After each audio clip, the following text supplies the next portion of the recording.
হজরতুল আল্লাম শহীদ মরহুম আল্লামা দেলওয়ার হোসেন সাঈদী রহিমাহুল্লাহ ওনার স্মৃতি বিজড়িত আজকের এই ঐতিহাসিক প্যারেড ময়দানের তাফসিরুল কোরআনের প্রোগ্রামে সব আছে।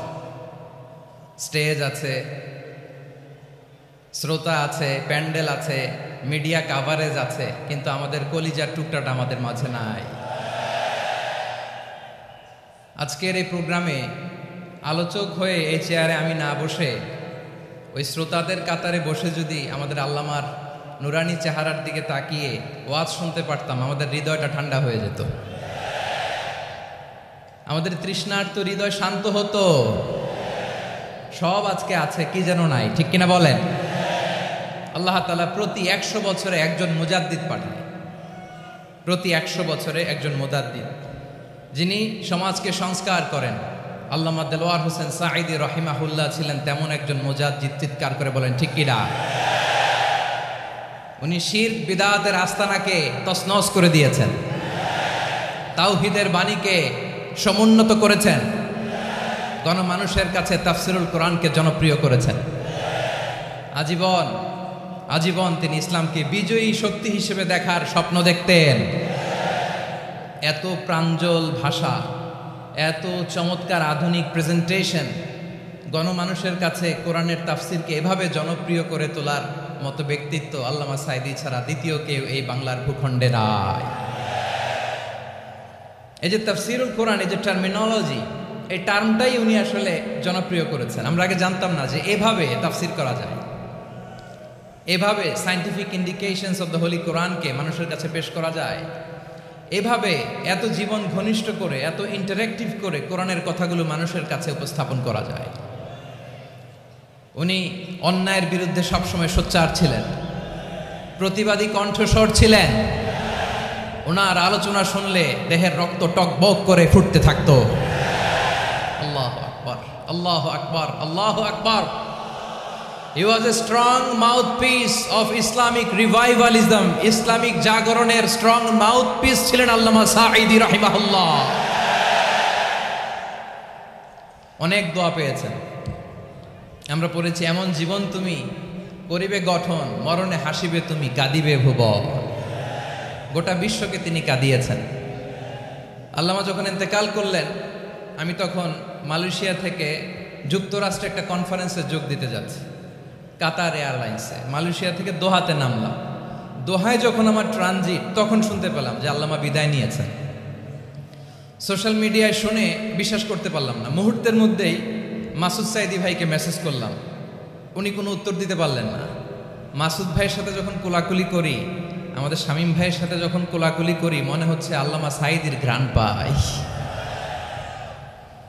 শরীরটা লিটারালি কাঁপছিল, নিজেকে মানাতে পারছিলাম না, বিশ্বাস করতে পারছিলাম যে আসলে আল্লামা বিদায় নিয়েছেন। ইন দ্য মিন টাইম আমার সেকেন্ড ফ্লাইট, দোহা টু নিউ ইয়র্ক, 12 ঘন্টার ফ্লাইটে উঠলাম। ইন্টারনেট থেকে বিচ্ছিন্ন হলাম। নামার পরে শুনলাম আল্লাহু আকবার, যেখানে ওনাকে কবরস্থ করার কথা ছিল সেখানেও কবর দিতে দেয়া হয় নাই। ছবিগুলো দেখতে লাগলাম, হাসিমাখা মুখ, হাসিমাখা নিথর দেহটা, মরণে হাসিবে তুমি, কাঁদিবে ভুবন। From east to west, from north to south, the entire globe, গোটা বিশ্ব ওনার জন্য কেঁদেছে, গোটা বিশ্ব কেঁদেছে। কাবার গিলাফ ধরে ধরে মানুষ চিৎকার করেছে। এর চেয়ে শ্রেষ্ঠ মৃত্যুকার হতে পারে? আমাদের আল্লামার আর কি পাওয়ার ছিল বলেন? আর কি পাওয়ার ছিল?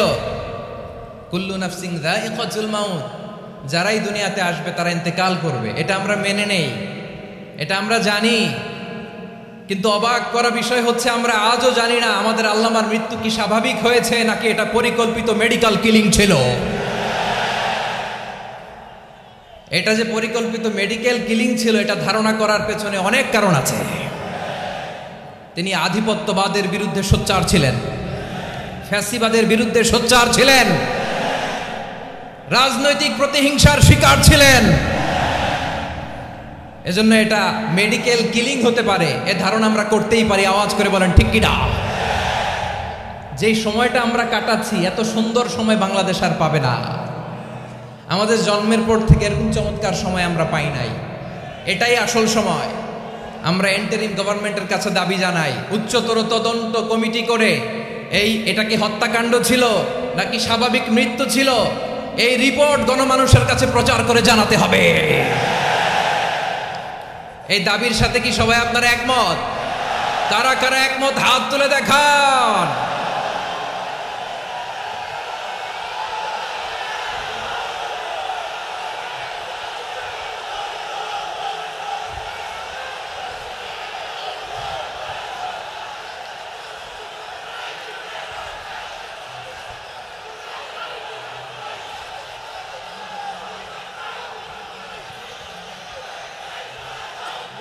আমার প্রিয় ভাইয়েরা, প্রিয় চট্টলাবাসী, আল্লাহ তাআলা তার এই মুখলেস গোলামকে তার জান্নাতুল ফেরদাউসের মেহমান হিসেবে কবুল করুক, তার জীবনের সকল খেদমাগুলোকে কবুল করুক, জান্নাতুল ফেরদাউসের আলা মাকামে তাকে মেহমান হিসেবে কবুল করুক। আল্লামা শহীদ দেলোয়ার হোসেন সাঈদী রাহিমাহুল্লাহ, উনি ছাড়াও এই ঐতিহাসিক ময়দানে কথা বলেছেন আল্লামা লুৎফুর রহমান রাহিমাহুল্লাহ, চলে গিয়েছেন আমাদেরকে ছেড়ে। তিনি বলতেন, ইনশাআল্লাহ মিজান আবার আসবে। হুজুর আমি তো আসলাম, আপনি তো আমাদেরকে ছেড়ে চলে গেলেন। আল্লাহু আকবার, আল্লাহু আকবার, আল্লাহু আকবার। গলায় কোনো সুর ছিল না, সুর দিয়ে কথা বলতেন না, কিন্তু এত চমৎকার শব্দের বুনন, এত চমৎকার প্রেজেন্টেশন, এত চমৎকার ভাবে ঐতিহাসিক বর্ণনাগুলো তিনি উপস্থাপন করতেন। মন্ত্রমুগ্ধ হয়ে আমরা আল্লামা লুৎফুর রহমানের কথা শুনেছি। আমরা হযরতুল আল্লাহ লুৎফুর রহমান রাহিমাহুল্লাহর জন্য এই বিশাল ময়দান থেকে দোয়া করছি, আল্লাহ তাআলা তুমি তোমার এই খাদেমকে জান্নাতের মেহমান হিসেবে কবুল করে নাও। আরো অনেক আল্লামারা এখানে কথা বলেছেন, বিশেষ করে বাইতুল শরফের মরহুম পীর সাহেব হুজুর থেকে শুরু করে আরো যারা যারা তারকাতুল্য ওলামায়ে কেরাম এই চট্টগ্রামের ময়দানে কথা বলেছেন, আলো ছড়িয়েছেন। আমরা এই লক্ষ লক্ষ তাওহীদি জনতাকে নিয়ে তাদের জন্য দোয়া করছি, আল্লাহ তাআলা ওনাদের জীবনের সকল ভুল ত্রুটি ক্ষমা করে দিয়ে তাদেরকে জান্নাতুল ফেরদাউসের মেহমান বানিয়ে নিক। আমরা এই ঐতিহাসিক প্যারেড ময়দানের প্রোগ্রাম থেকে স্মরণ করতে চাই 24-এর ছাত্র নাগরিক অভ্যুত্থানে আমার যে সমস্ত ছাত্র নাগরিক ভাইয়েরা দেহের তাজা রক্ত বিলি দিয়ে নতুন বাংলাদেশ আমাদেরকে উপহার দিয়েছে। বিশেষ করে আপনাদের এই চট্টগ্রামের শহীদ ফয়সাল, শহীদ ওয়াসিম সহ সকল শহীদকে আল্লাহ তাআলা কবুল করুক। আমরা সবাই পড়ি আমিন। প্রিয় ভাইয়েরা, আমি নগণ্য একজন কোরআনের ছাত্র, এত বিশাল মঞ্চে এত বড় প্ল্যাটফর্মে কথা বলা আমার জন্য সাজে না। তারপরও আমাদের মুরব্বীরা আমাদের ডানে বায়ে বসে আছেন, ওনাদের আদেশ ক্রমে, ওনাদের অনুমতি ক্রমে কিছু কথা আজকের এই ঐতিহাসিক প্রোগ্রামে আপনাদের সামনে উপস্থাপন করার চেষ্টা করব। ওমা তৌফিক ইল্লা বিল্লাহ। প্রিয় ভাইয়েরা, 5 দিন ব্যাপী এই তাফসিরুল কোরআনের প্রোগ্রামে অনেক ওলামা হযরত কথা বলেছেন। যারা কোরআন সুন্নাহ থেকে আমাদেরকে কোরআনের কথাগুলো শোনালেন, আমরা যেন সেগুলো আমল করতে পারি, আল্লাহ আমাদেরকে তৌফিক দান করুন। শুরুতে আমাদের নিয়তটাকে খালিস করে নেওয়া দরকার। এই যে গ্যাদারিং, এই যে হিউজ শোডাউন, এগুলো যদি আমাদের নিজেদেরকে পরিবর্তন না করে তাহলে এতে কোনো লাভ নাই। জোরে বলেন ঠিক কিনা? এই প্রোগ্রাম যদি আমাদের জীবনকে পরিবর্তন করে, আমাদের চিন্তার ডিএনএ-কে চেঞ্জ করে দেয়, তাহলেই চট্টগ্রামের প্যারেড ময়দান সার্থক। আসুন আমরা চিন্তাকে খালেস করে নেই। আমরা সবাই নিয়ত করি যে যতটুকু কথা আমরা কোরআনের আলোকে শুনবো, আমলের নিয়তে শুনবো ইনশাআল্লাহ। বলেন সবাই। আপনারা সবাই ঠিকঠাক আছেন তো? কখন আসছেন? আপনারা সবাই আসছেন কখন? সকালে, কেউ দুপুরে, 9টায়? আল্লাহ আল্লাহ। দুপুরের খাবার খাওয়ার সুযোগ হয়েছিল? খান নাই? রোজা রাখছেন? আহা, আমি কি দিয়ে বিদায় দেব আমার এই ভাইগুলোরে? আল্লাহ তুমি আমার ভাইগুলোরে কবুল করো। ইসলামের পক্ষের এই গণজোয়ারকে আগামীর বাংলাদেশের ইসলামের জন্য তুমি কবুল করো। যেই ভালোবাসা ইসলামের জন্য হয়, যেই গণজোয়ার কোরআনের জন্য হয়, পৃথিবীর কোনো শক্তি দিয়ে সেটাকে আটকানো যায় না। জোরে বলেন ঠিক কিনা? এজন্য গ্রাজুয়ালি, সিস্টেম্যাটিক্যালি, মেথোডোলজিক্যালি আমাদেরকে আগাতে হবে, শুধু আবেগ দিয়ে নয়। বিবেকেরও দরকার আছে না নাই? প্রিয় ভাইয়েরা, আসুন, আমাদের কথা অনেক বেশি, সময় অনেক কম। আমরা আর কাল বিলম্ব না করে মহাবিশ্বয় মহাগ্রন্থ আল কোরআন আল কারীম থেকে কিছু কথা শুনি।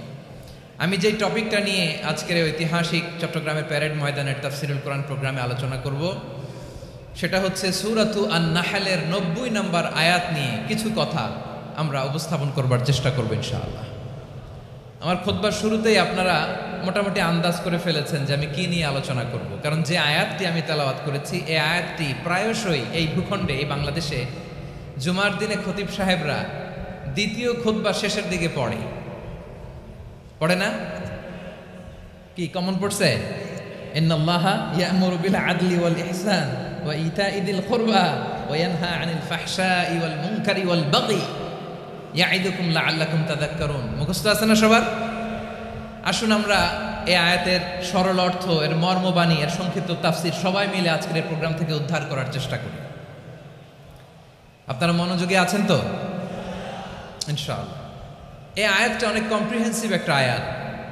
সাইয়েদনা আব্দুল্লাহ ইবনে মাসউদ রাদিয়াল্লাহু তাআলা আনহু উনি বলেছেন, ইন্নাহা মিন আজমাই আয়াতিল কুরআন, এটা কোরআনের সবচেয়ে জামে মানে আয়াত। যদিও ছোট্ট আয়াত, অল্প কিছু কথামালা, কিন্তু তিনি বলতেন এটা কোরআনের সবচাইতে জামে মানে সবচেয়ে কম্প্রিহেন্সিভ একটা আয়াত, যেখানে কথা কম, শব্দ কম, কিন্তু এটার দোতনা, এটার আবেদন, এটার মিনিং অনেক বেশি। সুবহানাল্লাহ। এই আয়াতে আল্লাহ তাআলা বেসিক্যালি আমাদেরকে 3টা বিষয়ে আদেশ করেছেন আর 3টা বিষয়ে বারণ করেছেন, মানে নিষেধ করেছেন। আওয়াজ করে বলুন, আদেশ করেছেন কয়টা? প্রিয় চট্টলার ভাইয়েরা, আমার মতো এই যে 3 আঙ্গুল উঁচু করে বলেন, আদেশ করেছেন কয়টা? আবার নিষেধও কয়টা? মানবো তো আমরা ইনশাআল্লাহ? বলেন সবাই। 3 do's and 3 don'ts, do's and don'ts, 3টা আদেশ, 3টা নিষেধ। এই 3টা আদেশ আর 3টা নিষেধের ভেতরে আল্লাহ তাআলা গোটা ইসলামী শরিয়ার মূল নির্যাসকে ঢুকিয়ে দিয়েছেন। সুবহানাল্লাহ। এই ছোট্ট একটা আয়াতে গোটা ইসলামী শরিয়ার, the gist, the cream of the creams, গোটা ইসলামী শরিয়ার মূল নির্যাসকে আল্লাহ ঢুকিয়ে দিয়েছেন।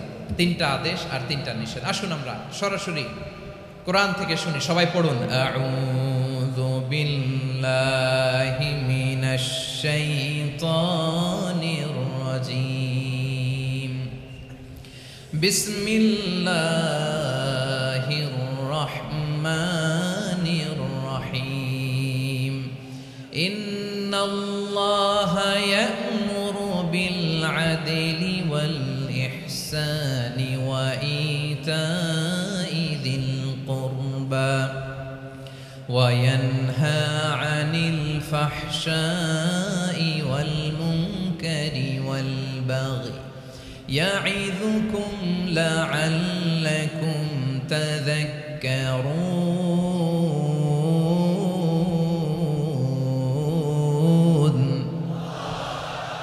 আল্লাহ তাআলা ইরশাদ করছেন, ইন্নাল্লাহা ইয়া'মুরু বিল আদলি ওয়াল ইহসান, নিশ্চয় আল্লাহ তাআলা তোমাদেরকে ন্যায় বিচারের আদেশ দেন, সদাচরণের আদেশ দেন, নিকটাত্মীয়দেরকে দানের আদেশ দেন। আদেশ কয়টা?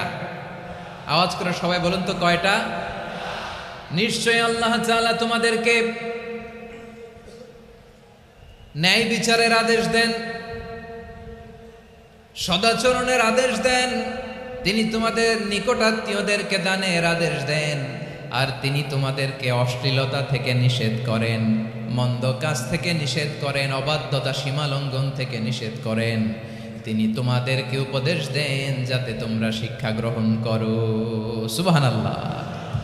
উপদেশ দিচ্ছে স্বয়ংকে। 3টা জিনিসের আদেশ। ইয়া'মুরু বিল আদল, সুবিচার, ন্যায় বিচারের আদেশ তিনি দেন। ইহসানের আদেশ দেন, যাতে আমরা ইহসান করি, একে অপরের প্রতি সুবিচার করি, মহানুভবতা দেখাই, অনুগ্রহ দেখাই, আর নিকট আত্মীয়দেরকে যেন আমরা দান করি। এই 3টা আদেশ তিনি দিয়েছেন। আর কোন 3টা জিনিস থেকে তিনি বারণ করেছেন? অশ্লীলতা, ফাহশা, মুনকার, মানে সব মন্দ আর অসৎ কাজ, এগুলো থেকে তিনি আমাদেরকে বারণ করেন। ওয়াল বাগি, অবাধ্যতা, সীমা লঙ্ঘন, এই 3টা কাজ থেকে তিনি আমাদেরকে বারণ করেন। তিনি আমাদেরকে উপদেশ দেন, স্বয়ং আল্লাহ তাআলা আমাদেরকে উপদেশ দেন যাতে করে আমরা শিক্ষা গ্রহণ করি। সুবহানাল্লাহ পড়ে। তাহলে আসুন আমরা ধরে ধরে একটা একটা করে সামনের দিকে আগাই। আল্লাহ তাআলা প্রথমে আমাদেরকে আদেশ দিয়েছেন আদালের। ইন্নাল্লাহা ইয়া'মুরু বিল আদল, আওয়াজ করে বলুন আল আদাল। সবাই পড়ুন আল আদাল। আমরা উর্দু জানি, হিন্দি জানি, অনেকে ইংরেজিও জানি, কিন্তু আরবি শব্দগুলো আমাদের মুখ দিয়ে বেরোতে চায় না। আওয়াজ করে বলুন আল আদাল। মাশাআল্লাহ, ইন্নাল্লাহা ইয়া'মুরু বিল আদল। আল্লাহ তাআলা আমাদেরকে আদলের আদেশ দেন। আদল অনেকে না বুঝলেও আদালত শব্দটা বুঝবেন। আদালত, আদালত, আদালত বুঝেন না? যেখানে বিচার কার্যের ফয়সালা করা হয়, কোর্ট কাচারি আদালত, এটা তো ভেরি কমন। এটা শুনছেন না সবাই? আদালত, যেখানে ন্যায় বিচার হবে, সুশাসন হবে। কিন্তু ভাগ্যের কি নির্মম পরিহাস, ওখান থেকে মিথ্যা সাক্ষী দিয়ে মনমতো রায় দিয়ে দেয়া হয়। এগুলোর পরিবর্তন হওয়ার দরকার আছে না নাই? প্রিয় ভাইয়েরা, আদালত, আল আদ, ইংরেজিতে বলে জাস্টিস, ন্যায় বিচার, সুবিচার, সুশাসন, জাস্টিস, আল আদাল। সব জায়গায় এই জাস্টিস থাকা দরকার। Justice should be prevailed in the society. The mission of all prophet was to uphold the justice. সব নবীর মিশন ছিল এই জাস্টিসকে, আদালকে, সুশাসন আর সুবিচারকে নিশ্চিত করা। পড়েন সুবহানাল্লাহ। And the core message of every divine scripture was to uphold justice. পৃথিবীর সব আসমানি কিতাবের মূল শিক্ষা ছিল এই জাস্টিসকে সমাজে এনশিওর করা, সুবিচার, সুশাসনকে এনশিওর করা। তাহলে প্রিয় ভাইরা, আমরা বুঝতে পারলাম আল আদ শব্দের মানে হচ্ছে ইনসাফ বা সুবিচার বা ন্যায় বিচার। এটা হচ্ছে একটা general meaning, very general meaning. আপনি যদি ইন ডেপথ বুঝতে চান, আরো ভেতরে যান, তাহলে আদাল মানে হচ্ছে সমন্বয়, আদাল মানে হচ্ছে ভারসাম্য, ব্যালেন্স। আদাল মানে হচ্ছে মধ্যম পন্থা। সুবহানাল্লাহ পড়েন। কারণ সব সময় সমান সমান হইলেই সুবিচার হয় না। কথা কি বুঝতেছেন? ইসলামের দ্য কনসেপ্ট অফ আদাল, এটা এমন আদাল, এটা সব সময় সমান সমান নয়। যখন সমান সমান দেয়া দরকার, ইসলাম সমান সমান দেয়। যখন ব্যালেন্স করা দরকার, চেক এন্ড ব্যালেন্স, সমন্বয়, ভারসাম্য করা দরকার, তখন ইসলাম ভারসাম্য করে দেয়। এটার নাম আদাল। সুবহানাল্লাহ। সহজ করে আপনাদেরকে বুঝাই। যেমন ধরুন, একটা পরিবারের 3 জন সদস্য, স্বামী, স্ত্রী আর সন্তান। তাদের সকালবেলার ব্রেকফাস্টে, স্বামীর সকালের নাস্তায় স্বামীর 3টা রুটি লাগে, স্ত্রীর 2টা লাগে, আর সন্তানের 1টা রুটি লাগে। এখন আমি যদি সমান সমান করে আদল করতে চাই, সবাইকে যদি 3টা করে রুটি দেই, তাহলে স্বামী বেচারার জন্য ঠিক আছে? কি বলেন? কথা কি বুঝতেছেন না কষ্ট হয়ে যাচ্ছে? যদি সমান সমানের নিয়মে আগাই, তাহলে 3টা করে যদি রুটি দেই, স্বামীর জন্য ওকে, কিন্তু স্ত্রীর জন্য 1টা বেশি হয়ে যায়। আর সন্তানের জন্য কয়টা বেশি হয়? আচ্ছা, এই তো বুঝতেছেন, মাশাআল্লাহ। আচ্ছা, 2টা করে যদি সবাই রে দেয় সমান সমান নীতিতে, তাহলে স্ত্রীর জন্য, স্ত্রী বেচারির জন্য ঠিক আছে, কিন্তু স্বামীর কয়টা কম পড়ে? আর সন্তানের বেশি হয়ে যায় কয়টা? আচ্ছা, সমান সমান নীতিতে সবাইকে যদি সকালের নাস্তার জন্য 1টা করে রুটি দেই, সন্তানের জন্য ঠিক আছে, কিন্তু স্ত্রী বেচারির কম পড়ে কয়টা? স্বামীর কম পড়ে কয়টা? 2টা। কথা কি বুঝতেছেন? আর আমি যদি স্বামীকে দেই 3টা, স্ত্রীকে দেই 2টা, আর সন্তানকে দেই 1টা, তাহলে কারো অপচয় হবে না। যার যতটুকু দরকার ঠিক ততটুকুই কাজে লাগবে। চিল্লায় বলেন ঠিক কিনা? এটাই হচ্ছে ইসলামের আদাল, যেখানে যার যতটুকু দরকার তাকে সেখানে ঠিক ততটুকু দিয়ে দেওয়ার নামই হচ্ছে আদাল। চিল্লায় পড়েন আল্লাহু আকবার। রব্বুল আলামিন বলেন, ইউসিকুমুল্লাহু ফি আওলাদিকুম লিযযাকারি মিসলু হাযযিল উনসায়াইন। আল্লাহ তোমাদেরকে ওসিয়ত করেন, তোমাদেরকে আদেশ দেন, উত্তরাধিকার সম্পদ যখন বন্টন হবে, ছেলেরা যতটুকু পাবে, মেয়ে পাবে তার অর্ধেক। সুবহানাল্লাহ বলেন। দেখেন, ছেলে যদ্দূর, মেয়ে অর্ধেক, ছেলে ডবল পাবে। আপাত দৃষ্টিতে মনে হয় এখানে অবিচার হয়েছে, কিন্তু আসলে কি অবিচার হয়েছে? আপনি বিয়ের ক্ষেত্রে যান, ওইখানে আবার ছেলে মোহরানা দেয়, মেয়ে সেখানে মোহরানা পায়। তাহলে চেক এন্ড ব্যালেন্স, ভারসাম্য, ব্যালেন্স, মধ্যম পন্থা এখানে আছে না নাই? এটাই হচ্ছে ইসলামের আদল। আল্লাহ তাআলা এই আদলের আদেশ দিয়েছেন, সুবিচার, ন্যায় বিচার, সুশাসন এবং ভারসাম্যের আদেশ দিয়েছেন। প্রিয় ভাইয়েরা, একটি শান্তিময় সমাজ, একটা সমৃদ্ধ সমাজ, একটা মানবিক সমাজ যদি আমরা পেতে চাই, এই আয়াতের মধ্যে যতগুলো পয়েন্ট আছে সবগুলোর বাস্তবায়ন লাগবে। কথা বুঝতে পেরেছেন? বলেন, আওয়াজ করে বলেন, আমরা একটা শান্তির সমাজ চাই কি চাই না? আমরা একটা সমৃদ্ধ বাংলাদেশ চাই কি চাই না? আমরা একটা মানবিক বাংলাদেশ চাই কি চাই না? এই আয়াতে আল্লাহ তাআলা একটা মানবিক সমাজের রূপরেখা টেনেছেন। তার প্রথম কথা হচ্ছে ইন্নাল্লাহা ইয়ামুরু বিল আদল। আল্লাহ তাআলা তোমাদেরকে আদলের নির্দেশনা দেয়, সুবিচার সুশাসনের নির্দেশনা দেয়। যে সমাজে আদল থাকে না সে সমাজে জুলুম মানুষের ঘাড়ে চেপে বসে। আদলের বিপরীত হচ্ছে জুলুম। আদলের বিপরীত কি? জুলুম বা জাওর, অত্যাচার, অবিচার, বৈষম্য। এই যে বৈষম্য বিরোধী ছাত্র আন্দোলন কমন পড়ছে? এই যে একজন সমন্বয়ক তো দেখা করলো আমার সাথে। জুলুম মানে হচ্ছে বৈষম্য। বৈষম্যের স্থান ইসলামে নাই, অবিচারের স্থান ইসলামে নাই, জুলুমের স্থান ইসলামে নাই। আল্লাহ তাআলা বলেন যে আমি জুলুমকে নিজের জন্য হারাম করেছি এবং তোমাদের জন্য হারাম করেছি। বিশ্বনবী ফরমান, আল্লাহ তাআলা বলেন হাদিসে কুদসিতে, ইয়া ইবাদি ইন্নী হারামতুয যুলমা আলা নাফসি ওয়া জাআলতুহু বাইনাকুম মুহাররামান ফালা তাযালামু। আমার গোলামেরা শোনো, নিশ্চয় আমি আল্লাহ তাআলা জুলুমকে আমি আমার উপরে হারাম করেছি, অনুরূপভাবে জুলুম করাকে তোমাদের উপরেও হারাম করেছি। ফলে ফালা তাযালামু, তোমরা একে অপরের সাথে জুলুম করো না। নির্দেশনাটা কার? খবরদার, জুলুমের সাথে আমাদের কোনো সম্পর্ক নাই। আল্লাহ তাআলা আদলের আদেশ দিয়েছেন, আদালতের আদেশ দিয়েছেন, সুশাসনের ন্যায় বিচারের আদেশ দিয়েছেন। ইন্নাল্লাহা ইয়ামুরু বিল আদল। আমাদেরকে আদল প্রতিষ্ঠা করতে হবে। জুলুমের সাথে ইসলামের কোনো সম্পর্ক নাই। আল্লাহ তাআলা জালিমদের জন্য কঠিন শাস্তি প্রস্তুত করে রেখেছেন। যারা এই আদলকে ভুলুণ্ঠিত, কখন রাত কিচ্ছু জানে না, কখন দিন কখন রাত কিছু জানে না, বছরের পর বছর কেটে গিয়েছে। এক্সট্রা জুডিশিয়াল কিলিং এর কোনো হিসাব নাই।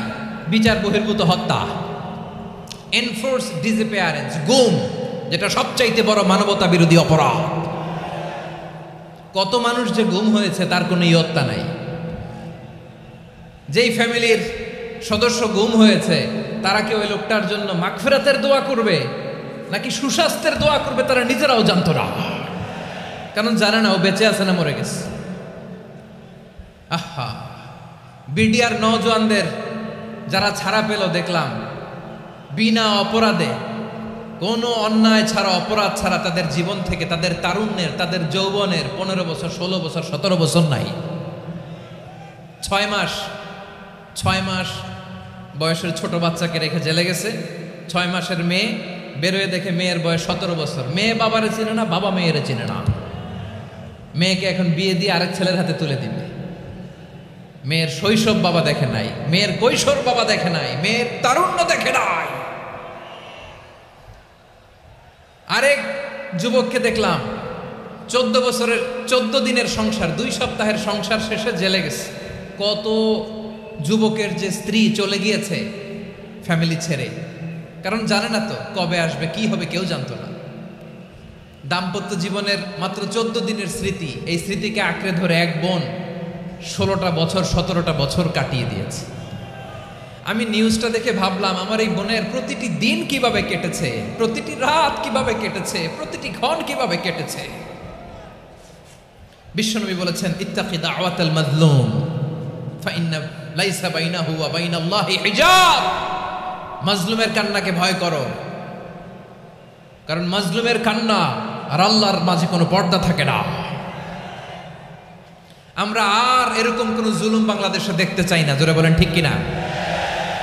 আর কেউ নতুন করে জালিম হোক আপনারা চান? আবার নতুন করে কেউ ফ্যাসিস্ট হোক আপনারা চান? এক দল আরেক দলকে নিশ্চিহ্ন করার রাজনীতিতে মেতে উঠুক এটা আপনারা চান? আমরা বাংলাদেশকে আদল দিয়ে সাজাতে চাই। আমরা এই 56,000 বর্গ মাইলের প্রতিটা ইঞ্চি মাটিকে কোরআনের আইন দিয়ে সাজাতে চাই। রাজি আছেন আপনারা? কারা কারা রাজি দেখান হাত তুলে আল্লাহকে।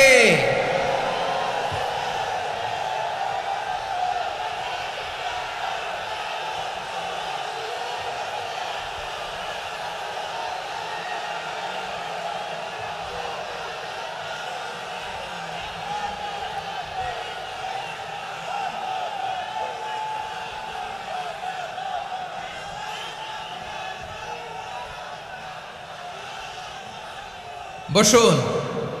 আমার প্রিয় বীর চট্টলার তৌহিদি মুসলমান, আমরা আর নতুন করে কেউ জালিম হোক এটা চাই না, নতুন করে আবার কেউ ফ্যাসিস্ট হোক আমরা চাই না, এক দল আরেক দলকে নিশ্চিহ্ন করার রাজনীতি করুক আমরা চাই না। আমরা সুশাসনের বাংলাদেশ চাই, আমরা মানবিক বাংলাদেশ চাই, আমরা একটা সমৃদ্ধ বাংলাদেশ চাই, আমরা বিশ্বের বুকে সম্মান নিয়ে মাথা উঁচু করে দাঁড়াতে চাই, ঠিক কিনা বলেন? আল্লাহ বললেন, এটা যদি তোমরা চাও, একটা সমৃদ্ধ সমাজ যদি বিনির্মাণ করতে চাও, মানবিক সমাজ যদি বিনির্মাণ করতে চাও, আমি তোমাদেরকে সেজন্য প্রথমেই আদালতের নির্দেশ দিলাম। ইন্নাল্লাহা ইয়া'মুরু বিল আদল, নিশ্চয় আল্লাহ তাআলা তোমাদেরকে ন্যায় বিচার সুশাসন এটার আদেশ দেন। সুবহানাল্লাহ। আদাল, ন্যায় বিচারের আদেশ আল্লাহ তাআলা কোরআনের বিভিন্ন আয়াতে দিয়েছেন। আল্লাহ তাআলা বলছেন, ইন্নাল্লাহা يأمركم أن تؤدوا الأمانات إلى أهلها وإذا حكمتم بين الناس أن تحكموا بالعدل إن الله نعم ما يعظكم به إن الله كان سميعا بصيرا। আল্লাহ তাআলা বললেন, আল্লাহ আদেশ দিচ্ছেন যে ব্যক্তি আমানতের হকদার তার হাতে তোমরা আমানত পৌঁছে দাও, আর যখন তোমরা বিচার কার্য করবে, বিচার ফয়সালা করবে, আদালতের সাথে করো। সুবহানাল্লাহ বলেন। ওয়াইদা হাকামতুম বাইনান নাসি আন তাহকুমু বিল আদল, আদালতের সাথে করবা। আল্লাহ তাআলা বলেন, যারা জাজ হবে, বিচারক হবে, তাদের যদি বাদী বিবাদীর কারোর সাথে শত্রুতা থাকে, কারোর সাথে যদি কোনো ধরনের রেষারেষি থাকে, আল্লাহ বলেন বিচার কার্য করতে যে ওই শত্রুতা রেষারেষির কারণে আদালতের বাইরে যে অবিচার করে বিচার করো না। ওয়ালা ইয়াজরিমান্নাকুম শানাআনু কওমিন আলা আল্লা তা'দিলু ই'দিলু হুয়া আকরাবু লিত্তাকওয়া ওয়াত্তাকুল্লাহা ইন্নাল্লাহা খাবীরুম বিমা তা'মালুন। খবরদার কোন জাতির প্রতি, কোন গোষ্ঠীর প্রতি, কোন গোত্রের প্রতি আক্রোশ যেন তোমাদেরকে ন্যায় বিচার থেকে দূরে সরিয়ে না দেয়, বরং আমি আল্লাহর আদেশ হলো ই'দিলু, তোমরা আদল করো, ন্যায় বিচার করো, সুবিচার করো, সুশাসন প্রতিষ্ঠা করো। হুয়া আকরাবু লিত্তাকওয়া, এটাই তাকওয়ার সবচেয়ে কাছাকাছি। সুবহানাল্লাহ বলেন। কোরআনের বিভিন্ন আয়াতে আল্লাহ তাআলা স্পেসিফিকলি ধরে ধরে বিচার করার সময় আমরা যেন আদাল করি সেটা বলেছেন। কোরআনের কোন কোন জায়গায় আল্লাহ তাআলা এই আল আদ শব্দটা ব্যবহার করেছেন। আবার একই জিনিস ইনসাফ, সুবিচার, সুশাসন, ন্যায় বিচার, ন্যায় পরায়ণতা বুঝাতে আল্লাহ তাআলা কখনো কখনো আল কিসত শব্দটা ব্যবহার করেছেন। আওয়াজ করে সবাই বলুন আল কিসত। প্রিয় ভাইরা, সবাই আওয়াজ করে আমার সাথে সাথে বলুন আল কিসত। আল্লাহ তাআলা বলেন, ওয়া ইন হাকামতা ফাহকুম বাইনাহুম বিল কিসতি ইন্নাল্লাহা ইউহিব্বুল মুকসিতিন। যখন তুমি বিচার করবে, বিশ্বনবীকে উদ্দেশ্য করে অ্যাড্রেস করে বললেন, নবী হে, ইহুদিরা কোনো বিষয়ে মীমাংসার জন্য যদি আপনার দরবারে আসে, যদি বিচার করতে হয়, খবরদার অবিচার করবেন না। ফয়সালা যেটা করবেন কিসতের সাথে করবেন, ন্যায় পরায়ণতার সাথে করবেন, কারণ ইন্নাল্লাহা ইউহিব্বুল মুকসিতিন, নিশ্চয় আল্লাহ রাব্বুল ইজ্জাত ন্যায় পরায়ণশীলদেরকে বড্ড ভালোবাসেন। সুবহানাল্লাহ বলেন। ন্যায় পরায়ণ লোকদেরকে আল্লাহ তাআলা বড্ড ভালোবাসেন। অন্য আয়াতে আল্লাহ তাআলা বলছেন, ওয়া নাদউল মাওয়াজিনাল কিসত লিয়াউমিল কিয়ামাতি ফালা তুযলামু নাফসুন শাইআ। আমি কিয়ামতের দিন ন্যায় পরায়ণতার মানদণ্ড স্থাপন করব, যেটাকে আমরা মিজানের পাল্লা বলি। আল্লাহ বলেন, ন্যায় বিচারের মানদণ্ড কিয়ামতের ময়দানে আমি আল্লাহ স্থাপন করব। সেদিন কারো প্রতি বিন্দু পরিমাণ, এক চুল পরিমাণ অবিচার করা হবে না, কোনো অবিচার করা হবে না। সেদিন সুশাসন হবে, সুবিচার হবে, ন্যায় পরায়ণতার সাথে বিচার হবে। আওয়াজ করে পড়েন আল্লাহু আকবার। তাহলে প্রিয় ভাইরা, যে তিনটি বিষয়ে আল্লাহ তাআলা আমাদেরকে আদেশ দিয়েছেন, তার প্রথমটা হচ্ছে আদালত, ইনসাফ, সুবিচার, ন্যায় বিচার। এটা আমরা চাই কি চাই না? বিশ্বনবী ন্যায় বিচার, ন্যায় পরায়ণতা, সুশাসন প্রতিষ্ঠিত করেন কি করেন নাই? আপনারা বিশ্বনবীর সিরাত যারা পড়েছেন, আপনি দেখবেন বিশ্বনবীর সিরাতের পরতে পরতে, বাঁকে বাঁকে, সিরাতের বাঁকে বাঁকে এই আদালতের নমুনা মেলে। সুবহানাল্লাহ বলেন। ছোট্ট একটা নমুনা রাসূল সাল্লাল্লাহু আলাইহি ওয়াসাল্লামের আসিরা আল আতরা থেকে ছোট্ট একটা নমুনা আপনাদের খেদমতে এখানে উপস্থাপন করি। বিশ্বনবী সাল্লাল্লাহু আলাইহি ওয়াসাল্লাম মক্কা বিজয় করলেন ৮ম হিজরিতে। মক্কা বিজয় শেষে তিনি কয়েক সপ্তাহ মক্কাতে অবস্থান করলেন। ইন দ্য মিন টাইম মক্কার একটা ভেরি প্রেস্টিজিয়াস এন্ড ডিগনিফাইড ফ্যামিলির নারী চুরিতে ধরা পড়ল। কিসে ধরা পড়ল? সবাই বলেন কিসে? আমাদের সমাজে আসেনি এটা? আছে? ছোট না বড়? হ্যাঁ, হিসাব করে শেষ করা যায় না। ৩.৫ লাখ কোটি টাকা নাই উন্নয়ন প্রকল্পের নামে। উন্নয়ন প্রকল্পের নামে ৩.৫ লাখ কোটি টাকা নাই। ৩.৫ লাখ কোটি টাকা লিখতে পারবেন আপনি? একটানা লিখতে পারবেন? বুঝতেছেন কত বড় সংখ্যা? বনু মাখজুমিয়া গোত্রের এক নারী মক্কায় চুরিতে ধরা পড়ল। বলেন তো চুরি করলে বিধান কি? কি কাটতে হবে? চুরির বিধান হলো হাত কেটে দাও। তাও সেটা গোপনে নয়, প্রকাশ্যে জনসম্মুখে হাত কেটে দাও। বনু মাখজুমিয়া গোত্রের নারী যখন চুরিতে ধরা পড়লো, সাহাবারা চিন্তায় পড়ে গেলেন। সবেমাত্র মক্কার লোকেরা কালিমা পড়ে মুসলমান হয়েছে, ইসলামের আইন কানুন তেমন জানে না, ইসলামী শরিয়ার সাথে বেশি পরিচিত নয়।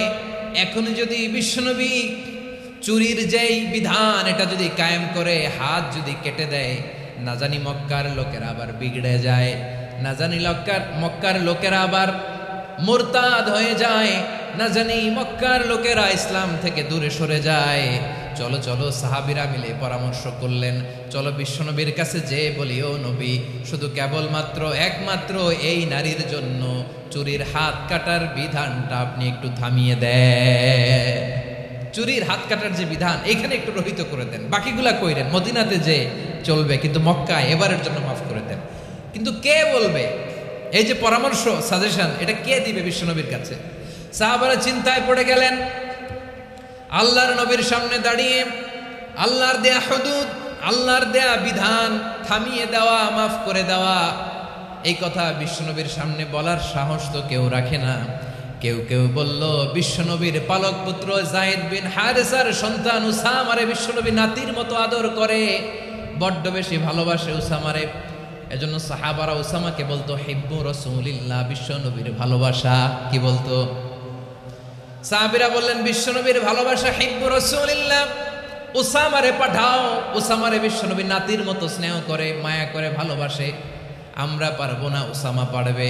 সবাই মিলে ফুলিয়ে ফুসিয়ে ওসামাকে, ছোট্ট ওসামাকে রাজি করালো। ওসামা এমন এমন কথা যে তুমি বিশ্বনবীর কাছে বলতে হবে, পারবা নাকি? ওসামা বলে, পারবো।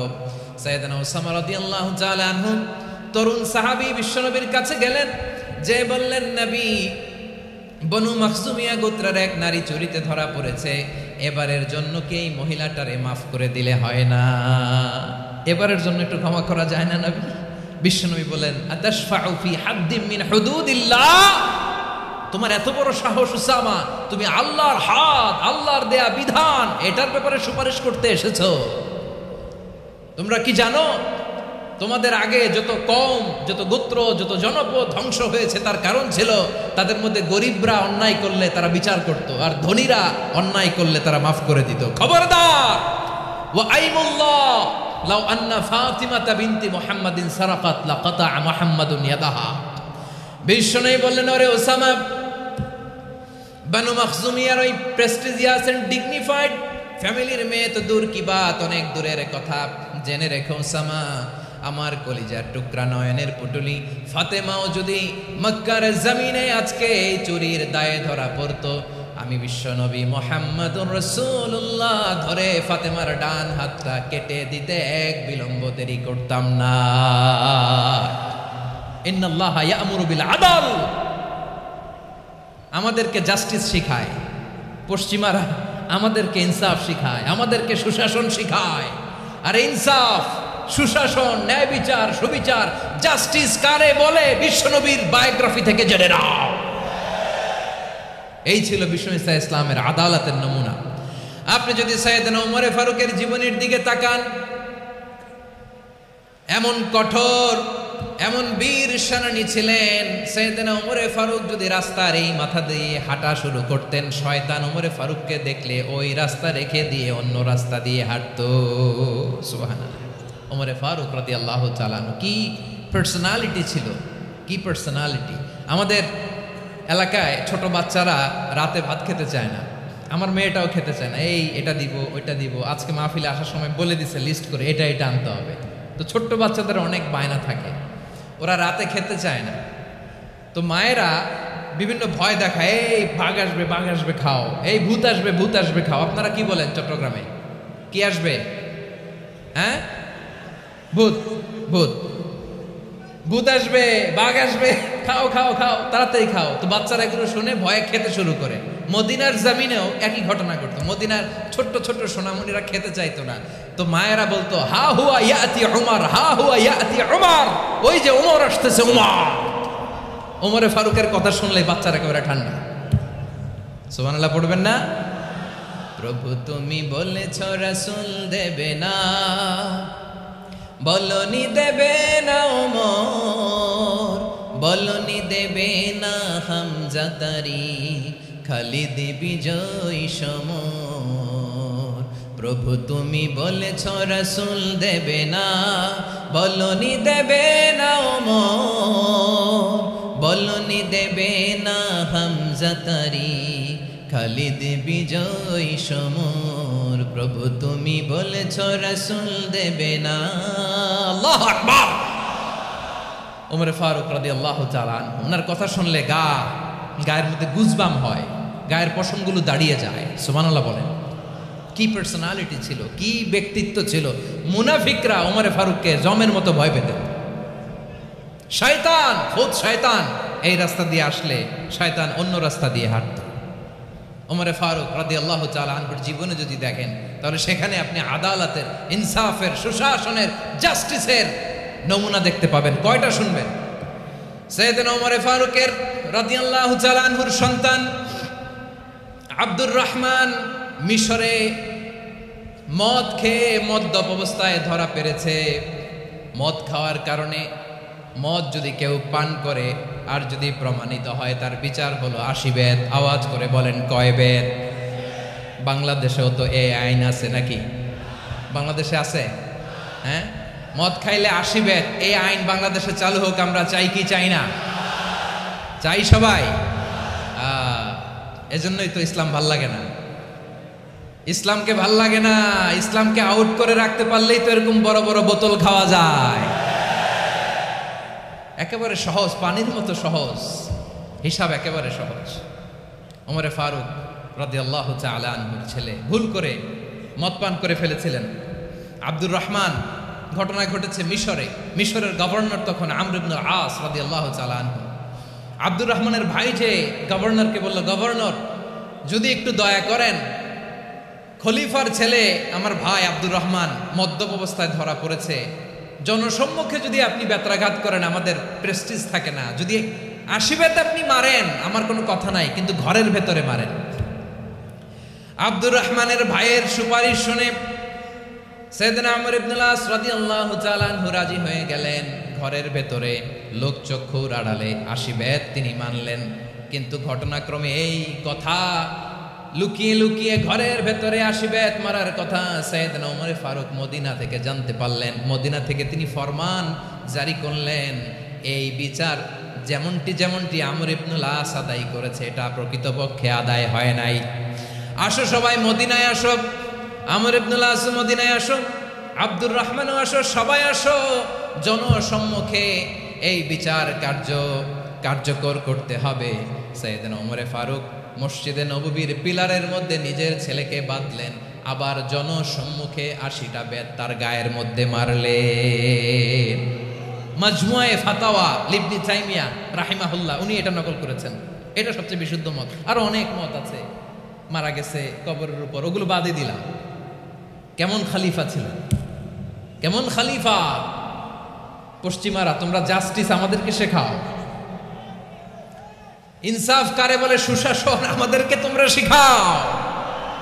ওমরে ফারুক রাদিয়াল্লাহু তাআলা ওইটাকে, ওই বিচারকে তিনি ধর্তব্য মনে করেন নাই। মদিনাতে এনে আবার জনসম্মুখে আবার 80 বেত মেরেছেন। মিশরে ওমরে ফারুক রাদিয়াল্লাহু তাআলা আমর ইবনুল আসকে গভর্নর করে পাঠালেন। সেখানে আমর ইবনুল আসের ছেলে একটা প্রতিযোগিতায় রানার আপ হয়েছে। এক মিশরি সেখানে চ্যাম্পিয়ন হয়েছে। রানার আপ বুঝতে পেরেছেন তো?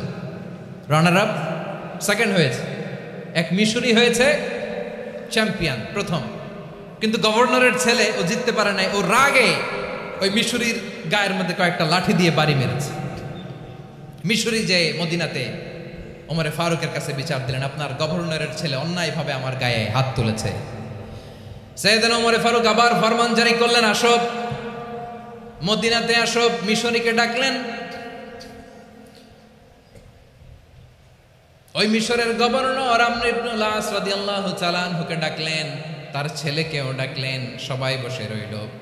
আমর ইবনুল আস রাদিয়াল্লাহু তাআলা আনহু মাথা নিচু করে বসে আছেন, লজ্জায় কাচুমাচু। হায় হায়, আজকে আমার ছেলের কারণে আমিরুল মুমিনিন খলিফাতুল মুসলিমিন ওমরে ফারুকের কাছে আমি জনসম্মুখে লজ্জিত হচ্ছি। সাইয়েদনা ওমরে ফারুক বললেন, এই নাও লাঠি। গভর্নরের ছেলে তোমার মাথার মধ্যে যতগুলো বাড়ি মেরেছে, আজকে জনসম্মুখে তুমি অতগুলা বাড়ি মারো। মিশরি বলে, থাক, আপনি যে ডেকে আনছেন সবার সামনে এটা বলছেন, এতেই আমি খুশি। আল্লাহু আকবার। আপনার মহানুভবতা দেখে আমি খুশি, আর অপমানের দরকার নাই। ওমরে ফারুক বলে, না, খবরদার, এই কথা মিশরি তুমি বলো না, মারো, যতগুলা বাড়ি মেরেছে মারো। বাধ্য হয়ে মিশরি আমর ইবনুল আসের সামনে ওনার কলিজার টুকরা সন্তানের মাথার মধ্যে বাড়ি মারতে আরম্ভ করলেন। ঠিক যতগুলা বাড়ি গভর্নরের ছেলে আমর ইবনুল আসের ছেলে মিশরির গায়ে মেরেছিল, মাথায় মেরেছিল, মিশরি গুনে গুনে ততটা মারলেন। এই দৃশ্য দেখে ওমরে ফারুক রেগে মেগে আগুন, রাগের চোটে রাগ সামলাতে না পেরে, আর নিজেকে সামলাতে না পেরে মিশরিরে বললেন, ছেলেরে মারা শেষ হয়ে গেলে এবার বাবার টাক মাথার মধ্যে কয়েকটা বাড়ি মার। রাগের চোটে, আউট অফ অ্যাঙ্গার, রাগের চোটে, যে আমার পাঠানো গভর্নর আমর ইবনুল আস তার ছেলেকে কেন আদব তারবিয়া কেন শিক্ষা দিতে পারে না। ছেলেরে মারা হইলে এবার আমর ইবনুল আসের মাথার মধ্যে দুইটা মারো। এটা রাগে বলেছে, এটা শাস্তি হিসেবে না। সুবহানাল্লাহ পড়ে। তোমরা আমাদেরকে সুশাসন শিখাও, আমাদেরকে সুশাসন শিখাও। বিশ্বনবী বলেন, আদল এটা যেন বিষয় না, এটা দিয়েই মানবিক সমাজ গড়তে হবে। আল্লাহ তাআলা কিয়ামতের কঠিন ময়দানে, যেদিন স্বামী স্ত্রীকে চিনবে না, স্ত্রী স্বামীকে দেখে পালিয়ে যাবে, বন্ধু বন্ধুরে চিনবে না, পীর সাহেব মুরিদরে চিনবে না, মুরিদ পীর সাহেবরে চিনবে না, দলের কর্মী তার নেতারে চিনবে না, নেতা তার কর্মীরে চিনবে না, বন্ধু বন্ধুরে দেখে পালাবে। এই কঠিন মুহূর্তে সূর্যটা মাথার কাছে চলে আসবে, জমিনটা তামার জমিন হবে, আজকের জমিনের মতো নয়। মানুষ ঘর্মাক্ত, ক্লান্ত, শ্রান্ত মাথার মগজগুলো কানের ছিদ্র আর নাকের ছিদ্র দিয়ে বেয়ে বেয়ে পড়বে। বিশ্বনবী ফরমান, কিয়ামতের ওই কঠিন ময়দানে 7 শ্রেণীর ব্যক্তিকে রব্বুল আলামিন তার আরশের নিচে ছায়া দিবেন। তার মধ্যে প্রথম শ্রেণীর ব্যক্তি হলো ইমামুন আদিল। ইমামুন আদিল, ন্যায়পরায়ণ শাসক, যে ইনসাফের সাথে বিচার করে, যে জাস্টিস সমাজে সার্ভ করে, যে সুশাসন নিশ্চিত করে, ওই ইমামুন আদিল। আদিল শব্দটা বুঝছেন না? ইন্নাল্লাহা ইয়া'মুরু বিল আদল, পাইছেন? আদিল। 7 শ্রেণীর ব্যক্তিকে আল্লাহ তাআলা সুশীতল আরশের নিচে ছায়া দিবেন, যেদিন তার দেয়া ছায়া ছাড়া কোনো ছায়া থাকবে না। এর প্রথম হচ্ছে ইমামুন আদিল, ন্যায়পরায়ণ শাসক। চিল্লায় বলেন সুবহানাল্লাহ। আবার বিশ্বনবী বললেন, ইন্নাল মুকসিতিনা ইনদাল্লাহি আলা মানাবিরা মিন নূর আন ইয়ামিনির রহমান। কিয়ামতের দিন যারা ন্যায়পরায়ণ হিসেবে আল্লাহর সামনে দাঁড়াবে, কিয়ামতের দিন রব্বুল আলামিন তার আরশের ডান দিকে ওই ন্যায়পরায়ণ লোকদের জন্য আরশের ডান দিকে একটা নূরের মিম্বারে তাদেরকে বসার সুযোগ করে দিবে। আল্লাহর আরশের ডান দিকে ন্যায়পরায়ণ লোকদের জন্য আল্লাহ তাআলা নূরের মিম্বার বানাবে। চারটেখানে কথা মনে করেছেন? আল আদাল, জাস্টিস, ইন্নাল্লাহা ইয়া'মুরু বিল আদল। আল্লাহ তাআলা এই আদালতের নির্দেশনা দেয়, সুবিচার, সুশাসন। প্রিয় ভাইয়েরা, এটা আমরা বাংলাদেশে চাই কি চাই না? এই যে অরাজকতা, এই যে অন্যায়, এই যে জুলুম, এই যে ইনকনসিস্টেন্সি, সমাজের অসঙ্গতি, এর প্রধান কারণ জাস্টিস নাই, সুবিচার নাই, সুশাসন নাই। শেষবারের মতো আওয়াজ করে বলেন তো, আমরা বাংলাদেশে আদল চাই কি চাই না? তাহলে প্রথম নির্দেশনা শেষ, আল্লাহ তাআলা তোমাদেরকে আদলের আদেশ দেন। এরপরে আল্লাহ বললেন, আমি তোমাদেরকে ইহসানের আদেশ দেই। ইন্নাল্লাহা ইয়া'মুরু বিল আদলি ওয়াল ইহসান। আমি তোমাদেরকে যেমনি আদলের নির্দেশনা দেই, তেমনি ভাবে তোমাদেরকে ইহসানের নির্দেশনা দেই। ইহসান, আওয়াজ করে সবাই বলেন তো ইহসান। সবাই বলেননি, সবাই বললে এতটুকু আওয়াজ হবে আমি বিশ্বাস করি না। আওয়াজ করে বলুন আল ইহসান। ইহসান মানে কারো প্রতি সফট হার্টেড হওয়া, মহানুভব হওয়া, অনুগ্রহ পরায়ণ হওয়া, অনুগ্রহশীল হওয়া, একে অপরের প্রতি দয়াদ্র হওয়া। একে অপরের প্রতি দয়াদ্র, অনুগ্রহশীল হওয়া ছাড়া মানবিক সমাজ কশিনকালেও গঠন করা সম্ভব না। প্রিয় ভাইয়েরা, সুন্দর আচরণ দিয়ে, ইহসান দিয়ে যা জয় করা যায়, নরম আচরণ দিয়ে যেটা অর্জন করা যায়, কঠোরতা দিয়ে সেটা পারা যায় না। বিষ্ণু ঈসা ইসলাম ইহসান দিয়ে, কোমল আচরণ দিয়ে, তার অনুগ্রহ দিয়ে তিনি অনেক কাফিরের হৃদয়কে জয় করে ফেলেছেন। সাইয়েদনা সুমামা ইবনে উসাল রাদিয়াল্লাহু তাআলা আনহুর কথা মনে পড়ে যায়। তিনি ছিলেন ইয়ামামার বাদশা। মদিনাতে বিশ্বনবীকে হত্যা করার নিয়তে এসেছিলেন। গোপনে গোপনে বিশ্বনবীকে হত্যা করে আবার ইয়ামামাতে তিনি ফিরে যাবেন। কিন্তু কি অবাক করা কাণ্ড, হত্যা করতে পারে নাই, সাহাবাদের হাতে তিনি ধরা পড়ে গেলেন।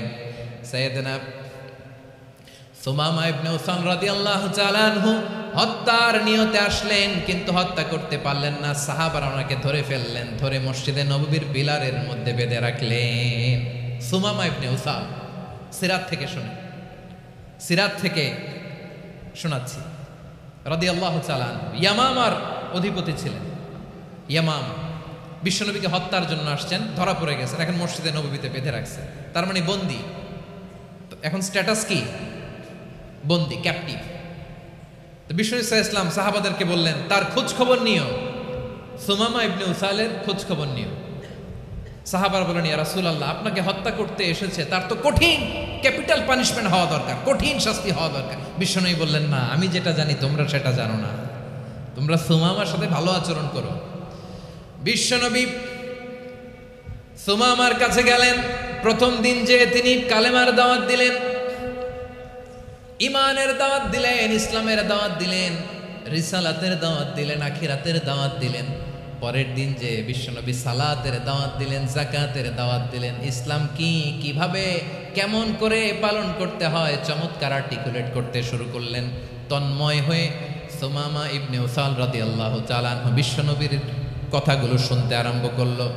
একদিন নয়, 2 দিন নয়, টানা 3 দিন বিশ্বনবী সুমামার কাছে ইসলামকে প্রেজেন্ট করেছেন, উপস্থাপন করেছেন। আওয়াজ করে বলেন, কয় দিন? 3 দিন। 3 দিন মসজিদে নববীতে বাঁধা।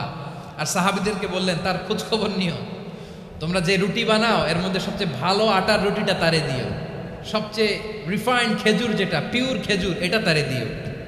আর বিশ্বনবী নিজের উট থেকে দুধ দহন করে ওনার বাড়ির এক কর্মচারীকে বলেছেন, দুধ দহন করে সুমামার জন্য নিয়ে যেও। সুবহানাল্লাহ পড়বেন না? সবাই তো অবাক, ইয়ামামা থেকে আসছে নবীকে হত্যা করতে, বিশ্বনবী দেখে তারে জামাই আদর করে, তাকে মজার মজার খাবার দিও, দুধ দিও, আদর আপ্যায়ন করো।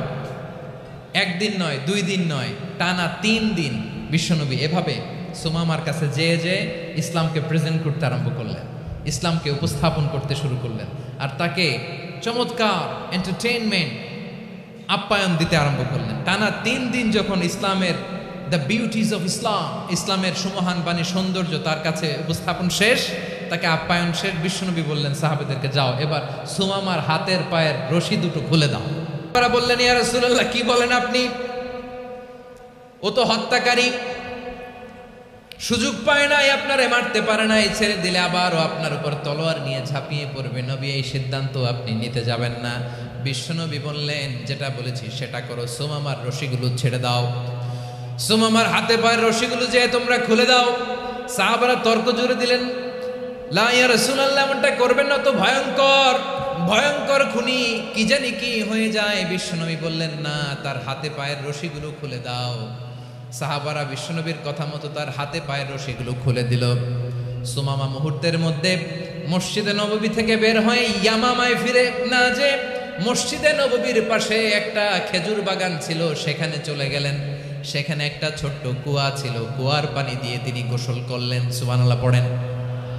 কুয়ার পানি দিয়ে গোসল করে মসজিদে নববীর সামনে এসে বিশ্বনবী এবং সাহাবাদের সামনে দাঁড়িয়ে সাব্বাবা উঁচু করে বললেন, আশহাদু আল্লা ইলাহা ইল্লাল্লাহ ওয়া আশহাদু আন্না মুহাম্মাদান আবদুহু ওয়া রাসূলুহু। আল্লাহু আকবার। আমি সাক্ষ্য দিচ্ছি আল্লাহ ছাড়া কোনো ইলাহ নাই, আর মুহাম্মদ আল্লাহ তাআলার প্রেরিত বান্দা এবং রাসূল। প্রিয় ভাইয়েরা, ইহসান দিয়ে যা জয় করা যায়, কঠোরতা দিয়ে সেটা কঠিনকালেও জয় করা যায় না। আওয়াজ করে বলেন ঠিক কি না? এবার সুমামা দাঁড়িয়ে বলে, ওগো নবী, আমি তো কালিমা পড়ে মুসলমান হয়ে গেলাম, এবার শোনেন, এই মুহূর্তের আগে আপনার চেহারার চাইতে নিকৃষ্ট কোনো চেহারা আমার কাছে ছিল না, কিন্তু শাহাদা পাঠ করার পরে আপনার চেহারার চাইতে উত্তম শ্রেষ্ঠ কোনো চেহারা আমার কাছে আর নাই। ও নবী, আজকের দিনের আগে ইসলাম ধর্মের চেয়ে নিকৃষ্ট অপছন্দনীয় কোনো ধর্ম আমার কাছে ছিল না, কিন্তু এই মুহূর্ত থেকে ইসলামের চেয়ে সেরা শ্রেষ্ঠ পছন্দনীয় কোনো ধর্ম আমার কাছে নাই। নবী গো, আজকের দিনের আগে মদিনার চাইতে অপছন্দনীয় নিকৃষ্ট কোনো শহর আমার কাছে ছিল না, কিন্তু এই মুহূর্তের পর থেকে মদিনার চাইতে কোনো শ্রেষ্ঠ শহর আমার জানা নাই। সে ছিল গমের বড় ডিলার, গম বেচতো। কি বেচতো? তার গম কিনে মক্কার লোকেরা রুটি খাইতো। সে ঘোষণা দিল, আজকে থেকে মক্কাবাসীদের জন্য সব গম আমি হারাম করে দিলাম, মক্কাবাসী এখন না খেয়ে মরে। সুবহানাল্লাহ পড়বেন না? মক্কাবাসী বিশ্বনবীর কাছে আসলেন, এসে বললেন, মুহাম্মদ, আমরা তো তোমার ভাই, তোমার চাচা, তোমার ভাতিজা, তোমার আত্মীয়, তুমি সুমামারে বলো সে যেন আবার গমের সাপ্লাই মক্কার জন্য অনুমতি দিয়ে দেয়। বিশ্বনবীর অনুমতি ক্রমে সুমামা আবার মক্কাতে গম পাঠাতে শুরু করলো। পড়েন সুবহানাল্লাহ। ইহসান, ইহসান দিয়ে আপনি যেটা জয় করতে পারবেন, you can win the heart of your enemies. ইহসান দিয়ে আপনি আপনার শত্রুর হৃদয়কে জয় করতে পারবেন। আওয়াজ করে বলেন ঠিক কি না? এজন্য আল্লাহ বললেন, ওয়া আনফিকু ফি সাবিলিল্লাহি ওয়া লা তুলকু বিআইদিকুম ইলাত তাহলুকা ওয়া আহসিনু ইন্নাল্লাহা ইউহিব্বুল মুহসিনিন। তোমরা আল্লাহর রাস্তায় দান করবে আর নিজেরা নিজেদেরকে ধ্বংসের হাতে ঠেলে দিও না। তোমরা একে অপরের প্রতি ইহসান করবে, কারণ ইহসানকারীদেরকে আল্লাহ বড্ড ভালোবাসেন। সুবহানাল্লাহ পড়েন। আবার সূরা রহমানে আল্লাহ বললেন, হাল জাযাউল ইহসানি ইল্লাল ইহসান ফাবিআইয়ি আলা, সবাই পড়েন, ফাবিআইয়ি আলাই রাব্বিকুমা তুকাযযিবান। ইহসানের প্রতিদান হিসেবে ইহসানি হয়। বিশ্বনবী সুমামার প্রতি যেমন ইহসান করেছেন, সুমামাও ঠিক তেমন ইহসান ফিরিয়ে দিয়েছে। ঠিক কিনা বলেন? তাহলে এক নম্বরে হচ্ছে আদ, ন্যায় বিচার। দুই নম্বরে সবাই বলেন ইহসান, সদাচরণ। ইহসান দুই ধরনের প্রিয় ভাইরা, ইহসান ফিল ইবাদা, ইহসান ফিল মুআমালা। ইহসান ফিল ইবাদা হচ্ছে একাগ্র অনুভবে ইবাদতে ডুব দেওয়া, এর নাম ইবাদতের ইহসান। সুবহানাল্লাহ পড়ে। বিশ্বনবী বলেন ইহসান মানে কি জানো নাকি? হাদিসে জিবরিলে সাইয়েদনা জিবরিল আলাইহিস সালাম বিশ্বনবীকে বললেন, আখবিরনি আনিল ইহসান। নবী আমাদেরকে বলেন ইহসান মানে কি? বিশ্বনবী বললেন, আনতা আবুদাল্লাহা কাআন্নাকা তারাহু ফাইন লাম তাকুন তারাহু ফাইন্নাহু ইয়ারাক। ইহসান মানে হলো এমন ভাবে তুমি আল্লাহর সামনে নিজেকে উজাড় করে ইবাদত করবে, তুমি ভাববে তুমি আল্লাহকে দেখতে পাচ্ছ। আর এটা যদি ভাবা তোমার জন্য কঠিন হয়ে যায়, অন্তত এতটুকু তুমি ভাববা যে আল্লাহ তোমাকে দেখতে পাচ্ছেন। ঠিক কিনা বলেন? ও আমার বীর চট্টলার ভাইয়েরা, কেউ যেটা দেখে না সেটা দেখে কে?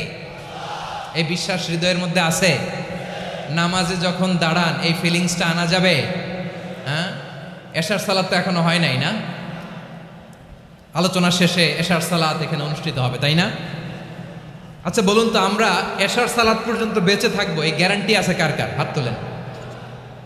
কয়েকজন হাত তুলছে পেছনে, না বুঝে তুলে ফেলছে। এশা পর্যন্ত যে আমরা হায়াত পাবো কোনো গ্যারান্টি আছে? সবাই আওয়াজ করে বলেন, গ্যারান্টি আছে? গ্যারান্টি নাই। এজন্য বিষ্ণু ইসলাম বলেছে, এমন ভাবে নামাজে দাঁড়াও, ইবাদত করো, মনে করো হতে পারে এটাই আমার জীবনের শেষ নামাজ। পারফর্ম দ্য সালাহ as if this is your last and final prayer. এমন ভাবে সালাতে দাঁড়াও, ভাবো হতে পারে এটাই তোমার জীবনের শেষ নামাজ। এমন ভাবে নামাজে দাঁড়াও, ভাবো এটাই শেষ নামাজ। তাহলে নামাজে একাগ্রতা বাড়ায় দিবে কে? ফলে ইবাদতের ইহসান আমাদের অর্জিত হবে। আর মুআমালাতে ইহসান হলো, বিশ্বনবী বলেন, ইন্নাল্লাহা তাবারাকা ওয়া তাআলা কাতাবাল ইহসানা আলা কুল্লি শাই, ফাইদা কাতালতুম ফাআহসিনুল কিতলা ওয়া ইযা যাবাহতুম ফাআহসিনুয যাবহা ওয়ালিয়ুহিদ্দা আহাদুকুম শাফরাতাহু ওয়ালিয়ুরিহ যাবিহাতাহু। ইহসান দুই ধরনের, আওয়াজ করে বলতে হবে। কয় ধরনের? সবাই বলুন আওয়াজ করে, কয় ধরনের? একটা হচ্ছে ইহসান ফিল ইবাদা, ইবাদতে ইহসান। ইবাদতে ইহসান কি? একাগ্র অনুভব দিয়ে ইবাদত করা, মন প্রাণ দিয়ে ইবাদত করা। আর মুআমালাতে ইহসান কি? সব কাজে, দৈনন্দিন কাজে, কর্মে, সামাজিক অ্যাক্টিভিটিতে কোমলতা প্রদর্শন করা, অনুগ্রহের সাথে সবকিছু করা। আল্লাহ তাআলা ইন্নাল্লাহা তাবারাকা ওয়া তাআলা কাতাবাল ইহসানা আলা কুল্লি শাই, তিনি সব কিছুর ব্যাপারে ইহসানকে আবশ্যক করেছেন। সবকিছু, মুমিনের সব কাজে ইহসানের পরশ থাকবে। ওয়া ইযা কাতালতুম ফাহসিনুল কিতলা, বিষ্ণুই বলেন তুমি যখন কাউকে হত্যা করো ইহসানের সাথে করো। সুবহানাল্লাহ পড়বেন না? যখন হত্যা করো তখনও ইহসানের সাথে। আচ্ছা হত্যা করবো আবার ইহসান আসবে করতে করে, তো মেরেই ফেলবো আমি। আল্লাহ, ও ভাই একজন খুন করেছে, খুনি, রাষ্ট্রীয় আইনে তার শাস্তি হয়েছে ডেথ পেনাল্টি, মৃত্যুদণ্ড। এখন মৃত্যুদণ্ড দেখে আপনি যেমনি মন চায় তেমনি মারবেন লোকটারে? ওর নাক কেটে ফেলতে পারবেন? ওর কান কাটতে পারবেন? ওর চোখ উপড়ে ফেলতে পারবেন আপনি? যেমন মন চায় তার অঙ্গহানি করা যাবে না। ইহসানের সাথে তাকে হত্যা করো। সুবহানাল্লাহ, this is Islam, this is the true essence of Islam. ওয়া ইযা যাবাহতুম ফাহসিনুয যাবহা, যখন জবাই করবে তখনও ইহসানের সাথে জবাই করো। করবো জবাই, ওইখানেও নাকি ইহসান। আচ্ছা কুরবানির দিন আমরা পশুগুলোরে কি করি বলেন সবাই আওয়াজ করে? জবাই। জবাই মানে তো এটার মেরেই ফেলতেছি, একটু পরে তো টুকরো টুকরো করে গোশতগুলো খাবো, এটা তো খাবো, এটা তো মেরেই ফেলবে। বিষ্ণু বলে না, জবাইয়ের মধ্যেও মুমিনের জবের ভেতরও ইহসানের পরশ থাকা চাই। যখন জবাই করবে প্রাণীটাকে হাত পা টাইট করে বেঁধে নাও, ছুরিটাকে শার্পেন করে নাও, ধারালো করে নাও, যাতে অল্প সময়ে জবাইটা হয়ে যায়, প্রাণীটা যাতে কম কষ্ট পায়। সুবহানাল্লাহ পড়ে। দিস ইজ কল্ড ইহসান। ইহসান আল্লাহ তাআলা যেমনি আদলের আদেশ করেছেন, ন্যায় বিচার, জাস্টিস এনশিওর করতে বলেছেন, সমাজে ইহসানের ব্যবহার, ইহসানের অনুশীলন তিনি করতে বলেছেন। এজন্য মুমিনের প্রতিটি কাজে, আমার চট্টগ্রামের ভাইয়েরা আমার দিকে তাকান, খেয়াল করে শুনুন, মুমিন জীবনের প্রতিটি কাজে ইহসানের পরশ থাকা চাই। আমরা যেন আমাদের পরিবারের প্রতি ইহসান করি, আমরা যেন আমাদের কর্মচারীদের প্রতি ইহসান করি, আমরা যেন আমাদের কলিগদের প্রতি ইহসান করি, আমরা যেন আমাদের ভাইদের প্রতি ইহসান করি। মুমিন জীবনের প্রতি কাজে ইহসানের পরশ থাকার দরকার আছে না নাই? কথা বুঝতে পেরেছেন? তাহলে আল্লাহ তাআলার তিনটা আদেশ ছিল, কয়টা গেল? ভুলে গেছে, ভুলে গেছে চট্টগ্রাম। তিনটা আদেশের মধ্যে কয়টা বললাম? প্রথমে কি ছিল? আদল। 2 নম্বরে, 3 নম্বরে রব্বুল আলামিন বললেন ওয়া ইতা ইদিল কুরবা, নিকটাত্মীয়দেরকে দান করো। নিকট আত্মীয়দেরকে দাও, যারা তোমাদের ব্লাড কানেকশনের আত্মীয় তাদেরকে তোমরা দাও।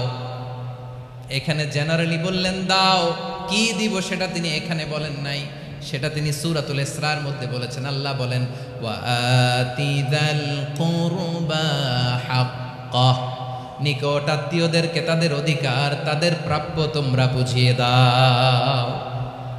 দেখেন, একটা শান্তির সমাজ, একটা সমৃদ্ধ সমাজ, একটা মানবিক সমাজ গঠনের জন্য আল্লাহ তাআলা বেশি না, মাত্র 3টা অর্ডার, 3টা ভার্ডিক্ট তিনি জারি করেছেন। 1 নাম্বার সুশাসন, ন্যায় বিচার। 2 নাম্বার ইহসান। 3 নাম্বার নিকটাত্মীয়, যারা কাছের, তোমার ভেরি ক্লোজ রিলেশনশিপে আছে, তাদেরকে দাও। দাও, দিলে বাড়িয়ে দেয় কে? অনেকে দিতে চায় না, কৃপণতা করে। দিলে বাড়ায় দেয় কে? ও মিয়া, মদিনার মধ্যে সবচাইতে গরিব সাহাবী ছিল বেলাল রাদিয়াল্লাহু তাআলা আনহু। ওনার এন্টায়ার অ্যাসেট, সম্পদের পরিমাণ কতদূর জানেন? একটা লুঙ্গি। বেলাল রাদিয়াল্লাহু তাআলা আনহু, ওনার টোটাল ওয়েলথের এস্টিমেশন হচ্ছে মাত্র একটা লুঙ্গি। একটা লুঙ্গি, টোটাল ওয়েলথ এস্টিমেশন, টোটাল সম্পদের পরিমাণ বেলাল রাদিয়াল্লাহু তাআলা আনহুর কি ছিল? কথা বোঝে নাই বোধহয়। কি ছিল? ওই বেলাল রাদিয়াল্লাহু তাআলা আনহুকে বিষ্ণু ইসলাম বলেছেন, আনফিক ইয়া বেলাল, ও বেলাল তুমিও দাও। ওয়ালা তাখশা মিন যিল আরশি ইখলালা, আরশের অধিপতির তো কোনো ঘাটতি নাই, তুমি দিলে ওই আল্লাহ তোমারে বাড়ায় দিবে। এজন্য আমার প্রিয় ভাইয়েরা, দিলে কমে না, দিলে বাড়ে।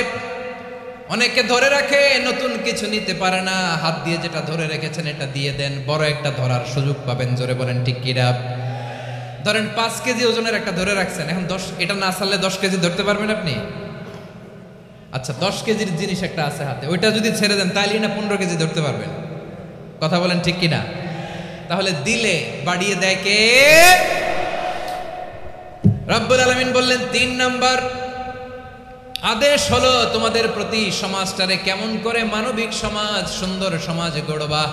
3 নাম্বার আদেশ হলো ওয়াআতিদাল কুরবা হাক্কা, নিকটাত্মীয়দেরকে তাদের প্রাপ্য বুঝিয়ে দাও। এই নিকটাত্মীয়দেরকে তাদের অধিকার বুঝিয়ে দেওয়া, প্রাপ্য বুঝিয়ে দেওয়াতে আমাদের গাফলতি আছে না নাই? চট্টগ্রামে নাই? মাশাআল্লাহ আছে, আছে।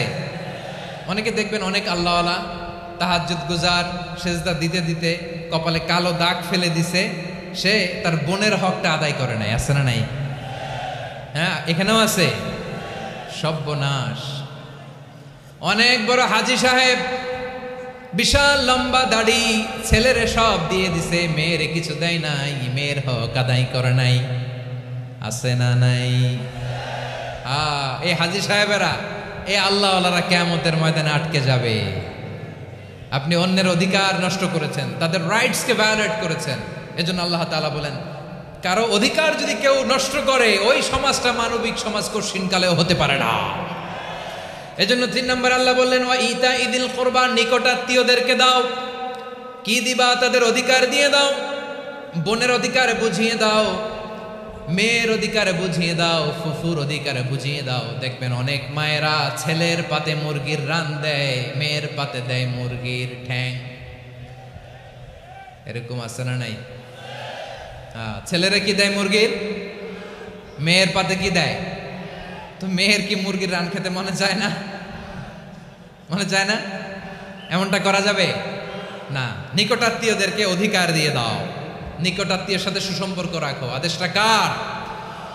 এজন্য প্রিয় ভাইয়েরা, জীবনে যদি বারাকা অর্জন করতে চান, নিকটাত্মীয়দের সাথে সুসম্পর্ক রাখতে হবে, তাদের জন্য উপহার পাঠাতে হবে। বিশ্বনবী বলেন, লা ইয়াদখুলুল জান্নাতা কাতে, যে ব্যক্তি আত্মীয়তার সম্পর্ককে ছিন্ন করে দেয়, সে কঠিনকালেও আল্লাহর জান্নাতে ঢুকবে না। আপনি কি এটারে সহজ হাদিস মনে করছেন? এটা সহজ কথা। আপনি ভাবছেন আপনার নামাজ আপনারে বাঁচাতে পারবে, আপনার রোজা বাঁচাতে পারবে, আপনার তাহাজ্জুদ আপনারে বাঁচাতে পারবে? আপনি অধিকার নষ্ট করলে কিছুই আপনারে বাঁচাতে পারবে। এজন্য নিকট আত্মীয়দেরকে দিতে হবে বেশি বেশি। বিশ্বনবী বলেন, ইন্না সাদাকাতা আলাল মিসকিনি সাদাকা ওয়া আলা যির রাহিমি ইসনাতান সাদাকাতুন ওয়া সিলা। মিসকিনরে দান করলে শুধু দানের সওয়াব হয়, নিকট আত্মীয়কে দান করলে 2টার সওয়াব হয়, সাদাকার সওয়াব হয়, আবার আত্মীয়তার বন্ধন অটুট রাখার সওয়াব হয়ে যায়। আবার বিশ্বনবী বললেন, মান সাররাহু আইয়ুবসাতা লাহু ফি রিজকিহি ওয়া ইউমসা লাহু ফি আসারিহি ফালইয়াসিল রাহিমা। যে ব্যক্তি তার রিজিকের প্রশস্ততা চায় আর হায়াতে বরকত চায়, সে যেন তার আত্মীয়ের সাথে সুসম্পর্ক রাখে। আমার প্রিয় চট্টলার ভাইয়েরা, আমাদের রিজিকে আমাদের রিজিক বাড়ুক, এটা আমরা চাই কি চাই না? সবাই চান? হ্যাঁ, আমাদের রিজিকে প্রশস্ততা আসুক, চাই কি চাই না? আমাদের হায়াতে বরকত আসুক, আমরা চাই কি চাই না? এই দুইটা যদি চান তাহলে নিকটাত্মীয়দের সাথে সুসম্পর্ক রাখবেন, পারবেন? তাহলে সমাজটারে মানবিক সমাজ বানায় দিবে কে? তিনটা আদেশ চলে গেল। কয়টা? আওয়াজ করে বলেন। 1 নম্বরে কি ছিল? 2 নম্বরে, 3 নম্বরে নিকটাত্মীয়দেরকে দান। আপনাদেরকে আরো শোনার আগ্রহ আছে? আপনাদের মনোযোগ আছে না গেছে? কষ্ট হচ্ছে না? মাশাআল্লাহ, মাশাআল্লাহ। তাকবীর পড়ুন, লিল্লাহে তাকবীর।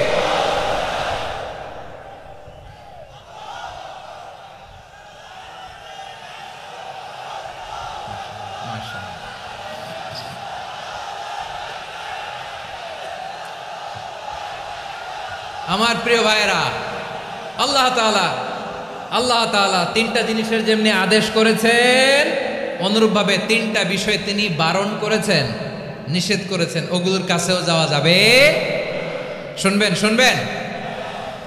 রাব্বুল আলামিন বলেন, ওয়ায়ানহা আনিল ফাহশাই ওয়াল মুনকারি ওয়াল বাগি। আমি যেমনি তিনটি বিষয়ে আদেশ করলাম, অনুরূপভাবে তিনটি বিষয়ে বারণ করলাম, নিষেধ করলাম। আমার 1 নাম্বার নিষেধাজ্ঞা হলো অশ্লীলতার প্রতি। ফাহশা, ওয়ায়ানহা আনিল ফাহশা। আল্লাহ তাআলা অশ্লীলতাকে নিষেধ করেছেন। কোন জিনিসকে? সবাই বলুন, কোন জিনিসকে? যত ধরনের, যত টাইপের, যত ক্যাটাগরির অশ্লীলতা হতে পারে, সব অশ্লীলতাকে হারাম করেছেন কে? ফাহশা মানে কি? কথায়, কাজে, আচরণে, কমেন্ট, ফেসবুকের কমেন্টসে যত ধরনের নোংরামো আছে, যত ধরনের অশ্লীলতা আছে, এটাকে আরবিতে বলে ফাহশা। এটাকে কি বলে?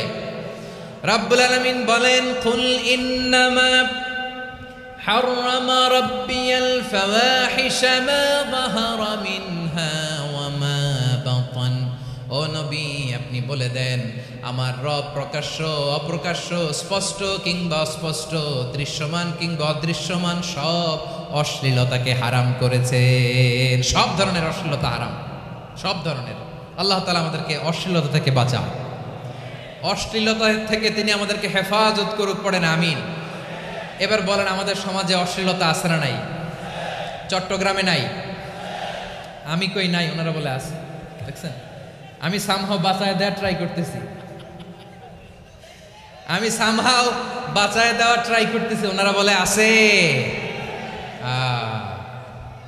অশ্লীলতা নানা ভাবে, নানা নামে, নানা মোড়কে আমাদের সমাজে আছে না নাই? সংস্কৃতির নামে, ফ্যাশনের নামে, বিনোদনের নামে, উপন্যাসের নামে, কনসার্টের নামে অশ্লীলতা আছে না নাই? আপনি দেখেছেন কনসার্টগুলোর অবস্থা? এই যে আতিফ আসলাম যে আসছে আমাদের দেশে, তারপর কে কে আসছে, আমাদের তরুণ তরুণীরা, আমাদের যুবক যুবতীরা, আমাদের জেনজিরা, কি অবস্থা ওইখানে? হ্যাঁ, কি অবস্থা? কে বাঁচাবে ওদের? কে রক্ষা করবে ওদের ইমানের, ওদের চরিত্রের হেফাজতের গ্যারান্টি কে দিবে? কনসার্টের নামে অশ্লীলতা আছে না নাই? ছেলে মেয়ে একে অপরকে জড়ায় ধরতেছে, একে অপরকে চুমু খাচ্ছে, প্রকাশ্যে, দিবালোকে, গণমানুষের সামনে। আল্লাহ তাআলা এই অশ্লীলতা থেকে আমাদেরকে বেঁচে থাকতে বলেছেন, বেঁচে থাকতে বলেছেন। রূপালী জগতের নামে অশ্লীলতা আছে না নাই? এই টার্মটা আপনারা জানেন না? রূপালী জগৎ কি জগৎ? আসলে কি রূপালী জগৎ না অন্ধকার জগৎ? আমার বোনেরা, আপনাদেরকে যে কি বলে তারা বুঝায়, রূপালী জগৎ শুনেই আপনি ভরকে যাবেন না। রূপালী জগতে যে নারী যত বেশি উলঙ্গ, সে নাকি তত বেশি সাহসী। জানেন, বলে এটা একটা সাহসী নারী, খুব সাহসী পদক্ষেপ তার। যত বেশি শরীর থেকে কাপড় নামাতে পারবে, যত বেশি বস্ত্রহীন হয়ে নিজেকে প্রেজেন্ট করতে পারবে, সে নাকি তত বেশি সাহসী। আমার চট্টলার ভাইয়েরা, শয়তানের প্রথমে এজেন্ডা ছিল বনি আদমকে বস্ত্রহীন করা। সে আদম এবং হাওয়া আলাইহিস সালামকে নিষিদ্ধ গাছের ফল খাইয়ে তাদেরকে বস্ত্রহীন করেছে। এই জামিনেও সে আমাদেরকে বস্ত্রহীন করতে চাইবে। এই রূপালী জগতের নামে তারা এটা করে। আমার প্রিয় বোনেরা, আপনি জানেন না আপনার দাম কত। ওরা আপনাদেরকে বিজ্ঞাপনের সস্তা পণ্য বানাতে চায়। ওরা আপনাদেরকে ওদের ভোগের লিপসার টুলস বানাতে চায়। ওরা আপনাদেরকে দিয়ে ওদের খায়েশ পূরণ করতে চায়। এটা আপনাদের জন্য মোটেও ডিগনিটি নয়, এটা আপনাদের জন্য সম্মান নয়। আপনার সম্মান শালীনতায়, আপনার সম্মান হেজাবে, আপনার সম্মান ভদ্রতায়, আপনার সম্মান আপনার ডিসেন্ট পোশাকে। পোশাক বলে দেয় এই নারীটা ভদ্র না অভদ্র। পোশাক বলে দেয় এই মেয়েটা কোন ঘরের মেয়ে। আওয়াজ করে বলেন ঠিক কিনা? আপনি জানেন না আপনারা সস্তা পণ্য বানায়, ভোগের পণ্য, বিলবোর্ডে আপনাকে উলঙ্গ করে উপস্থাপন করে। এই অশ্লীলতার সাথে ইসলামের কোনো সম্পর্ক। এজন্য আল্লাহ বলেন আমি অশ্লীলতাকে হারাম করেছি। অশ্লীলতাকে হারাম করার প্রথম কারণ হলো এর মাধ্যমে মানবতাকে অপমানিত করা হয়। কারণ মানুষের সম্মান মানুষের পোশাকে। মানুষ যখন পোশাকহীন হয়ে যায়, বস্ত্রহীন হয়ে যায়, তার সম্মান কমে যায়, ঠিক কিনা? অশ্লীলতাকে হারাম করার প্রথম কারণ হচ্ছে মানুষ মানুষকে অপমান করে। একটা নারী, সে তো সম্মানিত। নারী যে কত সম্মানিত, নারীরা এটা বুঝেই নাই। বিশ্বনবী বলেন আর দুনিয়া কুল্লুহা মাতা ওয়া খায়রু মাতা'আদ দুনিয়া আল মারআতুস সালিহা। আমার বোনেরা, 5টা প্যান্ডেলে আপনারা এলইডিতে আমার আলোচনা শুনছেন, আমি জানি। আপনাদের এই গর্ভ যে কত দামি আপনি জানেন না। আপনার পেট থেকেই আসবে আগামী দিনের সালাহুদ্দিন আল আইয়ুবী। আপনার পেট থেকেই আসবে অনাগত দিনের ইমাম মাহদী আল মুনতাযর। আপনার পেট থেকেই আসবে অনাগত দিনের ফয়সাল, ওয়াসিম, মুগ্ধ, আবু সাইদের মতো বীর যোদ্ধা।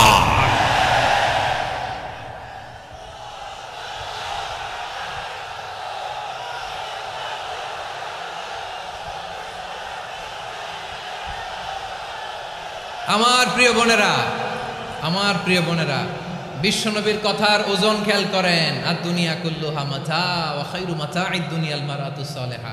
দুনিয়ার সবকিছুই অ্যাসেট, এর মধ্যে সবচেয়ে দামি অ্যাসেট নেককার নারী।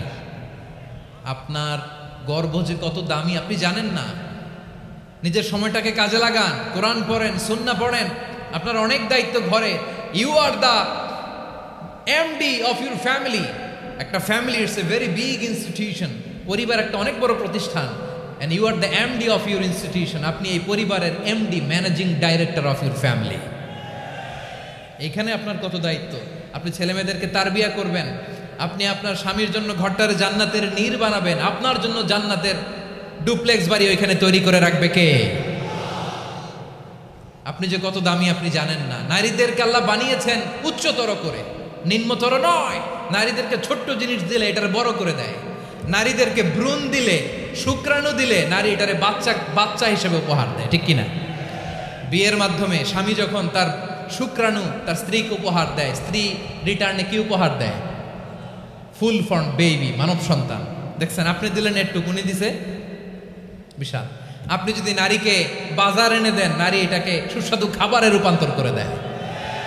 আপনি তাকে একটা মুচকি হাসি দিয়ে দেন, সে তার কলিজা দিয়ে দেয়। কিন্তু যদি আপনি তার মনে কষ্ট দেন, সে আপনার জীবনকে জাহান্নাম বানায়া দেয়। খবর আছে, নারীর মন বুঝতে পারলে নেয়ামত, বুঝতে না পারলে কিয়ামত, ঠিক কিনা বলেন? আমার প্রিয় বোনেরা, আপনি যে কত দামি আপনি জানেন না। জানেন না আপনি কত দামি, অনেক দামি আপনি। আপনাদেরকে যেন ভোগের সস্তা পণ্য বানাতে না পারে আপনাদেরকে সচেতন থাকতে হবে, সজাগ থাকতে হবে, কনসার্ন থাকতে হবে। শয়তানের ওই হাতছানির দিকে আর নজর দেওয়া যাবে না। তাহলে কেন আল্লাহ তাআলা এই ফাহশা অশ্লীলতাকে হারাম করলেন? 1 নাম্বার, এতে হিউম্যান ডিগনিটি কমে। 2 নাম্বার, এতে মানুষের অধিকার নষ্ট হয়। আপনি বিয়ে করেছেন, এরে পরকিয়া করেন, ওর সাথে এরকম আছে না নাই? স্ত্রীর অধিকার নষ্ট করেছেন। আপনি বিবাহ সম্পর্কে আবদ্ধ হয়েছেন তার সাথে, আপনি পরকিয়া করেন ওই ছেলের সাথে, আপনি আপনার হাজবেন্ডের সাথে বিট্রে করেছেন। এজন্য আল্লাহ অশ্লীলতাকে হারাম করেছেন। অশ্লীলতাকে হারাম করার আরেকটা কারণ হচ্ছে আল্লাহ তাআলা এই হিউম্যান জেনারেশনকে এটাকে প্রিজার্ভ করতে চায়। হিফজুন নাসল, এটা মাকাসিদুশ শরিয়ার অনেক গুরুত্বপূর্ণ একটা মাকাসিদ, অনেক গুরুত্বপূর্ণ। আপনার নাসাল, আপনার জেনারেশনকে সংরক্ষণ করা। এই যে আসতেছে ফেব্রুয়ারি, কত ফেব্রুয়ারি জানো? এটা কি বিশ্ব ভালোবাসা দিবস? হ্যাঁ, কি দিবস? এই বিশ্ব ভালোবাসা দিবসের সাথে মুসলমানদের কোনো সম্পর্ক নাই। আমার প্রিয় ভাইরা, এই যে আপনি অবৈধ সম্পর্কে জড়ালেন, কেন আল্লাহ অশ্লীলতাকে হারাম করেছে দেখেন। বলতেছিলাম যে এটা আপনার নাসাল, আপনার জেনারেশন, আপনার লিনিয়েজ, আপনার বংশকে প্রিজার্ভ করা। কে কার বাবা, কে কার মা, বাবা মা জানা, প্রজন্মকে প্রিজার্ভ করা, এটা ইসলাম ওয়াজিব করে দিয়েছে। এই যে অবৈধ সম্পর্কের কারণে, বিশ্ব বেহায়া দিবসের কারণে, এগুলোর আউটকাম, আউটপুট হিসেবে মাঝে মাঝে ঢাকা মেডিকেলের ডাস্টবিনে নবজাতকের বাচ্চার কান্নার আওয়াজ শুনতে পাওয়া যায়। চট্টগ্রাম মেডিকেলের ডাস্টবিনে নবজাতকের কান্না শুনতে পাওয়া যায়। বীর চট্টলার মুসলমানেরা বুঝতে পারলে আওয়াজ করে বলেন, এই যে চট্টগ্রাম মেডিকেলে যে নবজাতকটা পাওয়া গেল, ওর বাবাকে আমাকে বলেন, ওর বাবাকে, ওর মাকে, ও কোন ফ্যামিলির সন্তান কেউ জানে? আপনি হিউম্যান ডিগনিটিকে অপমান করেছেন না? আপনি তার ভবিষ্যৎকে অন্ধকার করেছেন না? আপনি তার লিনিয়েজকে প্রশ্নবিদ্ধ করে দিয়েছেন না? এই জন্য আল্লাহ তাআলা অশ্লীলতাকে আমাদের জন্য হারাম করে দিয়েছেন। পড়েন সুবহানাল্লাহ। এই জন্য রাব্বুল আলামিন বলেন, কুল ইন্নামা হাররামা রাব্বিয়াল ফাওয়াহিশা মা যাহারা মিনহা ওয়া মা বাতান। প্রকাশ্য অপ্রকাশ্য সব অশ্লীলতাকে হারাম ঘোষণা করে দিয়েছে কে? আবার দুনিয়ার বুকে যারা অশ্লীলতার প্রসার করে তাদের জন্য শাস্তি মজুদ রেখেছে কে? রাব্বুল আলামিন বলেন, ইন্নাল্লাযীনা ইউহিব্বুনা আন তাশিআল ফাহিশাতু ফিল্লাযীনা আমানু লাহুম আযাবুন আলীমুন ফিদ দুনিয়া ওয়াল আখিরাতি ওয়াল্লাহু ইয়ালামু ওয়া আনতুম লা তা'লামুন। নিশ্চয়ই যারা বিশ্বাসীদের মাঝে অশ্লীলতার প্রচার প্রসার করতে চায় তাদের জন্য আমি মর্মন্তুদ শাস্তি প্রস্তুত করে রেখেছি, দুনিয়াতেও রেখেছি, আখিরাতেও রেখেছি। ঘোষণাটা কার? যারাই নাটকের নামে, সিনেমার নামে, রূপালী জগতের নামে, মুভির নামে, ওটিটি প্ল্যাটফর্মের নামে আমার সমাজে অশ্লীলতা ছড়াতে চায় তাদের জন্য কঠিন মর্মন্তুদ শাস্তি মজুদ রেখে দিয়েছে কে? ও আমার বোনেরা, এখনো আপনি জাগবেন না? এখনো আপনার চিন্তার দুয়ারে এখনো নাড়া পড়ে নাই? ওরা আপনাকে উলঙ্গ বানাতে চায়, ওরা আপনাকে আইটেম গার্ল বানাতে চায়। এজন্য ইসলাম অশ্লীলতাকে হারাম করেছে। হারাম। ইসলাম বলেছে যোজন যোজন দূরে থাকো। ওরা বলে না, কাছে আসো, কাছে আসার গল্প, ক্লোজ আপ ওয়ান, কাছে আসার গল্প আছে না? নাই? চট্টগ্রামে তো এগুলো নাই মাশাআল্লাহ। হ্যাঁ, এখানেও আছে ক্লোজ আপ ওয়ান, কাছে আসার গল্প। আল্লাহ বলেন, ওয়ালা তাকরাবুজ জিনা, কাছেও এসো না, জিনা থেকে যোজন যোজন কিলো দূরে থাকো। ওরা বলে কাছে আসার গল্প। আমার বীর চট্টলার ভাইয়েরা, কাছে আসতে হলে আমরা কোরআনের কাছে আসব, কাছে আসতে হলে নবীর কাছে আসব, কাছে আসার গল্প হবে আমার রবের কাছে আসার গল্প। চিল্লায় বলো ঠিক কিনা?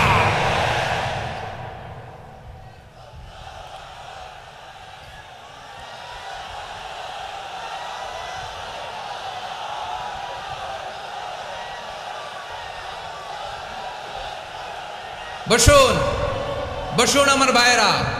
তাহলে অশ্লীলতার সাথে আমাদের কোনো সম্পর্ক? সবাই বলতে পারেননি, আওয়াজ করে বলুন, অশ্লীলতার সাথে আমাদের কোনো সম্পর্ক? আমরা এই সমস্ত ক্লোজ আপ ওয়ান, কাছে আসার গল্পের প্রোগ্রামে যাব? আমরা কোন ধরনের অশ্লীল কন্টেন্ট সোশ্যাল মিডিয়ায়, টিভিতে দেখব? কি যুগ যে আমরা কাটাচ্ছি আপনি কল্পনা করতে পারবেন না। পর্ন ইন্ডাস্ট্রি, নারী পুরুষের বস্ত্রহীন যুগল দৃশ্য, এইটাকে দিয়ে ওরা কোটি ডলারের ইন্ডাস্ট্রি বানিয়েছে। পুরো মানব ইতিহাসে এরকম জঘন্য সময় মানব ইতিহাস পার করে নাই। পর্ন এটা ইন্ডাস্ট্রি হয়ে গেছে। আমাদের এই যুবকগুলো, জেনজিগুলো, ওদের চরিত্র বাঁচাবে কি করে? কেমন করে হেফাজত করবে ওদের এই মূল্যবান চরিত্র? আমার প্রিয় ভাইরা, এই অশ্লীলতার দ্য লেটেস্ট ভার্সন হচ্ছে LGBTQ, শরীফ থেকে শরীফা। শুনছেন আপনারা? দেখতে পুরুষ, আসলেই পুরুষ, সুস্থ একজন পুরুষ, 4 সন্তানের বাবা, বলে আমি মনে মনে নারী।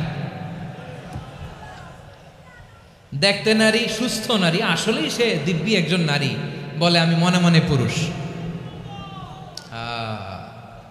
সবচেয়ে ভয়ঙ্কর অশ্লীলতার সবচাইতে লেটেস্ট ভার্সন হচ্ছে এই ট্রান্সজেন্ডারিজম। সুস্থ পুরুষ তার বায়োলজিক্যাল গ্রোথকে হরমোন দিয়ে স্টপ করে দিয়ে সে সার্জারি করে নারী হতে চায়, সুস্থ নারী পুরুষ হতে চায়। পুরুষ পুরুষের প্রতি সেক্সুয়ালি আকর্ষণ বোধ করে, এটা লূত আলাইহিস সালামের কওমের মধ্যে ছিল। এটাকেও আল্লাহ কোরআনে ফাহিশা বলেছেন।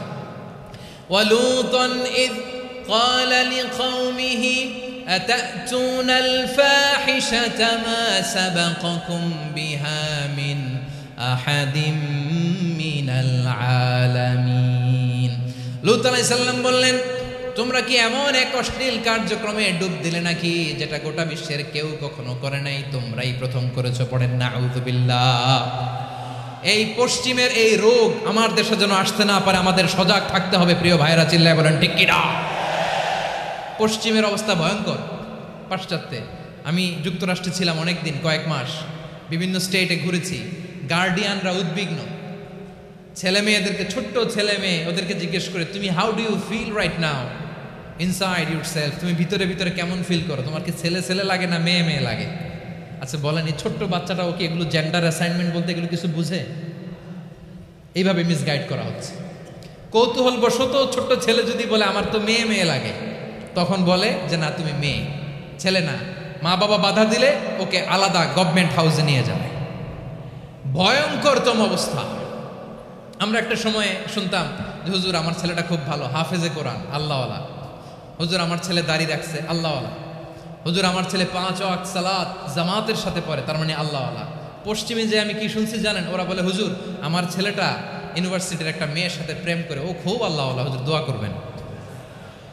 এর কারণ ওদের কাছে আল্লাহওয়ালার ক্রাইটেরিয়া হচ্ছে হুজুর আমার ছেলেটা আরেক ছেলের পছন্দ করে নাই, আমার মেয়েটা আরেক মেয়েকে ভালোবাসে নাই, এজন্য আমার ছেলেটা আল্লাহওয়ালা, হুজুর ওর জন্য একটু দোয়া করে দিয়েন। কি চ্যালেঞ্জ ওরা ফেস করতেছে। ওনার ছেলে যে আরেক ছেলেরে বিয়ে করবে না, এটাতেই উনি খুশি যে আলহামদুলিল্লাহ আমার ছেলেটা একটা মেয়েরে ভালোবাসে, আমার মেয়েটা একটা ছেলেরে ভালোবাসে, মানে এটা খুব আল্লাহওয়ালা। নাউজুবিল্লাহ পড়তে পারলেন না? এজন্য অশ্লীলতার সাথে আমাদের কোনো সম্পর্ক। রব্বুল আলামিন বলেন ওয়ায়ানহা আনিল ফাহশাই ওয়াল মুনকারি ওয়াল বাগি। 3টা জিনিসকে আমি নিষিদ্ধ করলাম। 1 নাম্বার হলো ফাহশা, অশ্লীলতা। 2 নম্বরে হলো মুনকার, সমস্ত মন্দ কাজ। আপনাদের মনোযোগ আছে না? শেষ করে দিব? আর 2-1 মিনিট শুনবেন? আচ্ছা বলি তাহলে, আর 2-1 মিনিট। তাহলে নিষেধাজ্ঞা জারি করেছেন 3টা জিনিসের উপর। 1 নাম্বার কি? ফাহশা, অশ্লীলতা। 2 নাম্বার মুনকার। মুনকার মানে হচ্ছে যত মন্দ কাজ, খারাপ কাজ, বাজে কাজ, এটার বলে মুনকার। এটার কি বলে? আপনারা পড়ছেন না? তা'মুরুনা বিল মা'রুফি ওয়া তানহাউনা আনিল মুনকার। ভালো কাজের আদেশ, সৎ কাজের আদেশ, অসৎ কাজের নিষেধ। মুনকার, মুনকার হচ্ছে মানুষের স্বাভাবিক বিবেকবোধ যেটাকে খারাপ বলে, ওইটাই মুনকার। পৃথিবীর সব আসমানি গ্রন্থ যেটাকে খারাপ বলেছে, মানুষের স্বাভাবিক বিবেকবোধ যেটাকে খারাপ বলেছে, এগুলো সব মুনকার। যেমন ইফটিজিং, এটা কি ভালো না খারাপ? মজুদদারি, খাদ্যে ভেজাল দেওয়া, ওজনে কম দেওয়া, মাছে ফরমালিন মেশানো, চাঁদাবাজি, টেন্ডারবাজি, দখলবাজি, এগুলো আমাদের স্বাভাবিক বিবেকেই বলে এগুলো খারাপ, এগুলো হচ্ছে মুনকার। আল্লাহ তাআলা এই মুনকার থেকে আমাদেরকে বেঁচে থাকতে বলেন, আর শয়তান এই মুনকারের প্রতি আমাদেরকে উদ্বুদ্ধ করে। আল্লাহ তাআলা বললেন ইয়া আইয়ুহাল্লাযীনা আমানু লা তাত্তাবিউ খুতুওয়াতিশ শাইতান ومن يتبع خطوات الشيطان فإنه يأمر بالفحشاء والمنكر মুনকার। আল্লাহ বললেন, আমার গোলামেরা শোনো শোনো, ও আমার বিশ্বাসী বান্দারা খবরদার, তোমরা কশিনকালেও শয়তানের পদাঙ্ক অনুসরণ করবে না, কারণ শয়তান তোমাদেরকে অশ্লীলতা এবং মন্দ কাজের দিকে উদ্বুদ্ধ করে। আমাদের কাজ হচ্ছে শয়তান আমাদেরকে যেদিকে নিতে চায় আমরা তার উল্টা দিকে যাব, ঠিক কিনা বলে? শয়তান এই মন্দ কাজকে আমাদের কাছে বিউটিফাই করে চাকচিক্যময় করে আমাদের সামনে উপস্থাপন করে। এজন্য আল্লাহ বলেন মুনকারকে থামাতে হবে, মুনকার প্রতিরোধ করতে হবে। মুনকার প্রতিরোধের দায়িত্ব শুধু আমাদের নাকি? শুধু আপনার খতিব সাহেবের, ইমাম সাহেবের, নাকি মুসলিম উম্মার সবার? আওয়াজ করে বলুন, মুনকার অসৎ কাজ প্রতিরোধের দায়িত্ব কার? রাব্বুল আলামিন বলেন, কুনতুম খায়রা উম্মাতিন উখরিজাত লিন-নাসি তা'মুরুনা বিল মা'রুফি ওয়া তানহাউনা আনিল মুনকার। তোমাদেরকে শ্রেষ্ঠ জাতি করে জমিনের মধ্যে আবির্ভূত করা হয়েছে, যাতে করে তোমরা জমিনের ভেতরে সৎ কাজের আদেশ করতে পারো আর অসৎ কাজের নিষেধ করতে পারো। উম্মাহ কুনতুম খায়রা, তাহলে গোটা উম্মার দায়িত্ব, এটা বুঝতে পারছেন তো? আচ্ছা, আরো নিচে আসেন। এরপরে আল্লাহ বললেন, শুধু উম্মাহ না, এই জমিনের রাজত্ব আমি যাদের হাতে দেই, এই জমিনের মালিক আমি যাদেরকে বানিয়ে দেই, যাদেরকে আমি সরকারের দায়িত্ব দেই, তাদেরকেও মুনকার প্রতিরোধের দায়িত্ব দিয়েছে কে? আল্লাহ বলেন, যারা ক্ষমতার মসনদে বসেছে তাদেরকে 4 দফা কর্মসূচি আমি আল্লাহ দিলাম। আওয়াজ করে বলেন, কয় দফা? আল্লাহ বলেন, আল্লাযীনা ইম্মাক্কান্নাহুম ফিল আরদি আকামুস সালাতা ওয়া আতাউজ যাকাতা ওয়া আমারু বিল মা'রুফি ওয়া নাহাউ আনিল মুনকার ওয়ালিল্লাহি আকিবাতুল উমুর। যারা এই জমিনের উত্তরাধিকার হয়েছে তারা 4 দফা কর্মসূচি নিয়ে সামনে আগাবা। সালাত কায়েম করবা, যাকাত আদায় করবা, সৎ কাজের আদেশ দিবা, অসৎ কাজ থেকে মুনকার প্রতিরোধ করবা। আদেশটা কার? আমার প্রিয় চট্টলার ভাইয়েরা, পুরো উম্মার দায়িত্ব মুনকার প্রতিরোধ করা, সরকার প্রধানের দায়িত্ব মুনকার প্রতিরোধ করা। এরপর আল্লাহ বলেন, প্রতিটা ফ্যামিলির যিনি প্রধান সিইও বাবা, প্রত্যেক বাবারও দায়িত্ব এই মুনকার প্রতিরোধ করা। আওয়াজ করে বলেন ঠিক কিনা? যেমনটি সাইয়েদনা লুকমান আলাইহিস সালাম ওনার কলিজার টুকরা সন্তানকে আদেশ করেছেন, ইয়া বুনাইয়া আকিমিস সালাতা ওয়া'মুর বিল মা'রুফি ওয়ানহা আনিল মুনকার। পড়েন সুবহানাল্লাহ। বাবা ছেলেকে সবক দিচ্ছে। কে সবক দিচ্ছে? কাকে? লুকমান আলাইহিস সালাম ছেলেকে বলতেছে, ওরে আমার কলিজার টুকরা সন্তান, ওরে আমার বাছা, নামাজ কায়েম করবা, সৎ কাজের আদেশ দিবা, আর মুনকার প্রতিরোধ করবা, অসৎ কাজ, সমাজ থেকে খারাপ কাজকে ঝেঁটে বিদায় করে দিবা। তাহলে দেখেন, আমি স্টেপ বাই স্টেপ নামলাম। পুরা উম্মার দায়িত্ব, জমিনের উত্তরাধিকারী আল্লাহ যাদেরকে বানিয়েছেন সরকার, তাদের দায়িত্ব, প্রতিটি ফ্যামিলির প্রধানের দায়িত্ব। এরপরে বিশ্বনবী বলেন, সচেতন প্রতিটি মুসলিমের দায়িত্ব সমাজ থেকে মুনকারকে উৎখাত করা।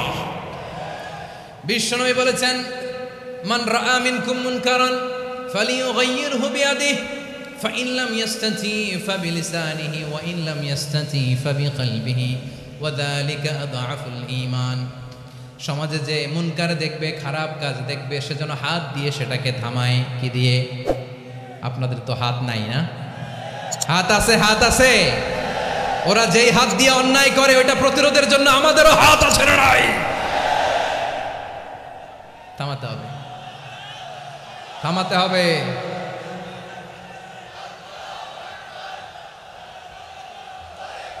বসুন আমার প্রিয় ভাইয়েরা, ওরা ওদের যেই হাত দিয়ে টেন্ডারবাজি করে, চাঁদাবাজি করে, ইফটিজিং করে, দখলবাজি করে, যেই হাত দিয়ে, ওই মুনকার থামায় দেওয়ার জন্য আল্লাহর দিয়ে আমাদেরও 2টি হাত আছে না নাই?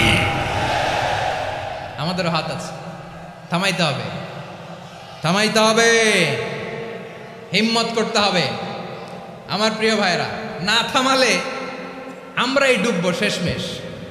আমাদের বাঁচার জন্য হলেও থামাইতে হবে। রব্বুল আলামিন বলেন, ওয়াত্তাকু ফিতনাতাল লা তুসিবান্নাল্লাযীনা যালামু মিনকুম খাসসা। ও আমার গোলামেরা, ওই আযাবকে ভয় করো যে আযাব যখন আমি জমিনের বুকে পাঠাই শুধু জালেমদেরকেই মারি না, আলেমদেরকেও মারি। আযাব যখন আসে তখন শুধু জালিমই মরে না, আলেমও মরে। জানেন, মুসা আলাইহিস সালামের পায়ে একবার একটা লাল পোকা কামড় দিয়েছে, লাল পিঁপড়া। লাল পিঁপড়া কামড় দিলে খুব আরাম লাগে না? কি লাগে? হ্যাঁ, জলে না? লাল একটা পিঁপড়া কামড় দিছে, তো উনি রেগে মেগে পাশি দেখে লাল পিঁপড়ার বাসা, পা দিয়ে ডলে মুছে সবগুলো পিঁপড়া মেরে ফেলছে।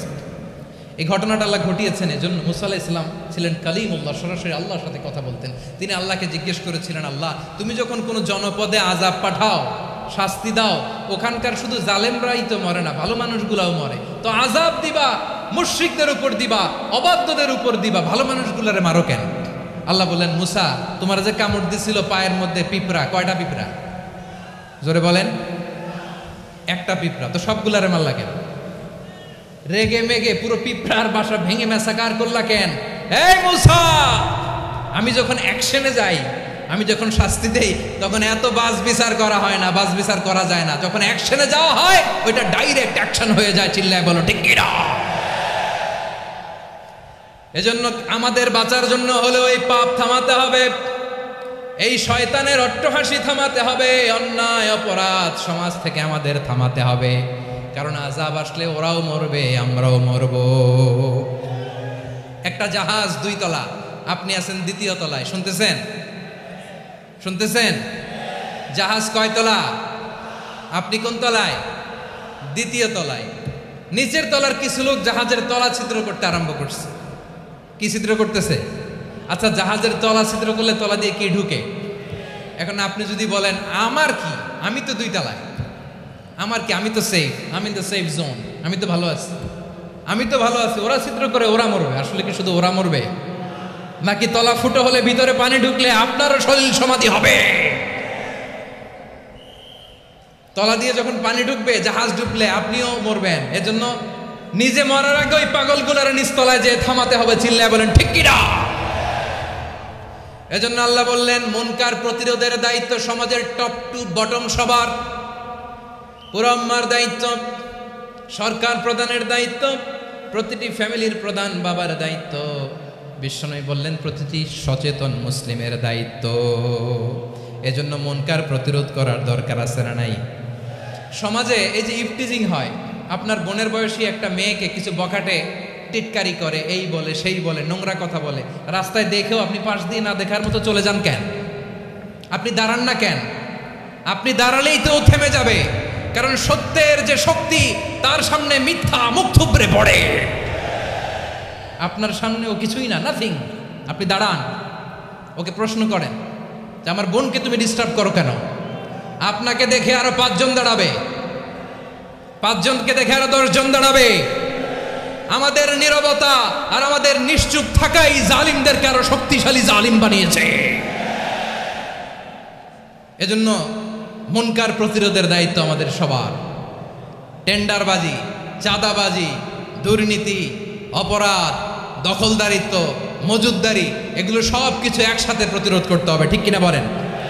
একটা মানবিক সমাজ যদি চাই, প্রতিরোধ করতে হবে। প্রিয় ভাইয়েরা, আল্লাহর শপথ নিয়ে বলি, এই নাসিহাতগুলো সবার জন্য, সব দলের জন্য, সব মতের মানুষের জন্য।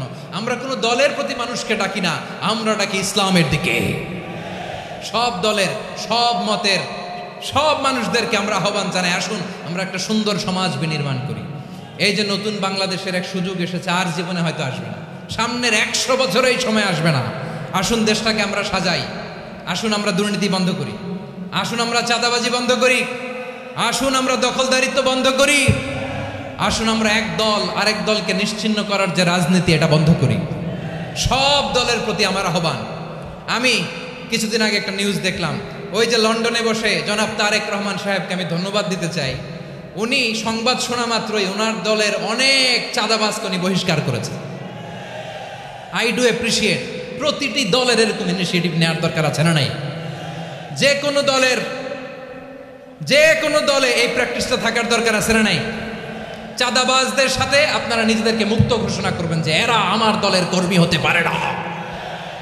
আমরা চাঁদাবাজ মুক্ত বাংলাদেশ চাই, জুলুম মুক্ত বাংলাদেশ চাই, ফ্যাসিজম মুক্ত বাংলাদেশ চাই, গুণ খুন খারাপি মুক্ত বাংলাদেশ চাই। আমরা নতুন ভোরের বাংলাদেশ চাই। ওই বাংলাদেশ পাওয়ার জন্য মুনকার প্রতিরোধে, অন্যায় প্রতিরোধে যদি বাঘের বাচ্চার মতো, আবু সাইদের মতো দুই হাত উঁচু করে বুককে টান টান করে প্রসারিত করে দাঁড়াতে হয়, রাজি আছো মুসলমান? কারা কারা রাজি? আল্লাহকে হাত দেখিয়ে প্রতিজ্ঞা করো।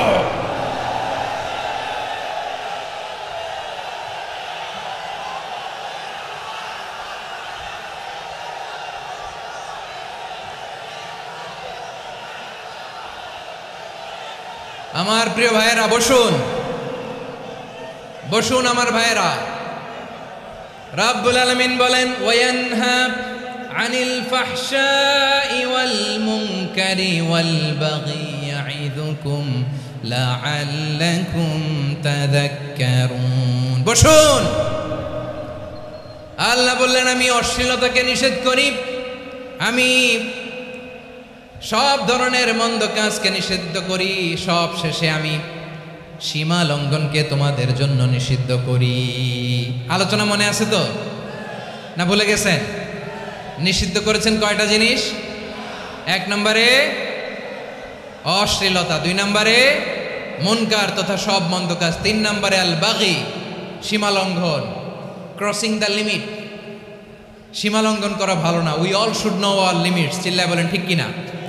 একই আয়াতে আল্লাহ বললেন, কুল ইন্নামা হাররামা রাব্বিয়াল ফাওয়াহিশা মা যাহারা মিনহা ওয়া মা বাতানা ওয়াল ইসমা ওয়াল বাগিয়া বিগাইরিল হক।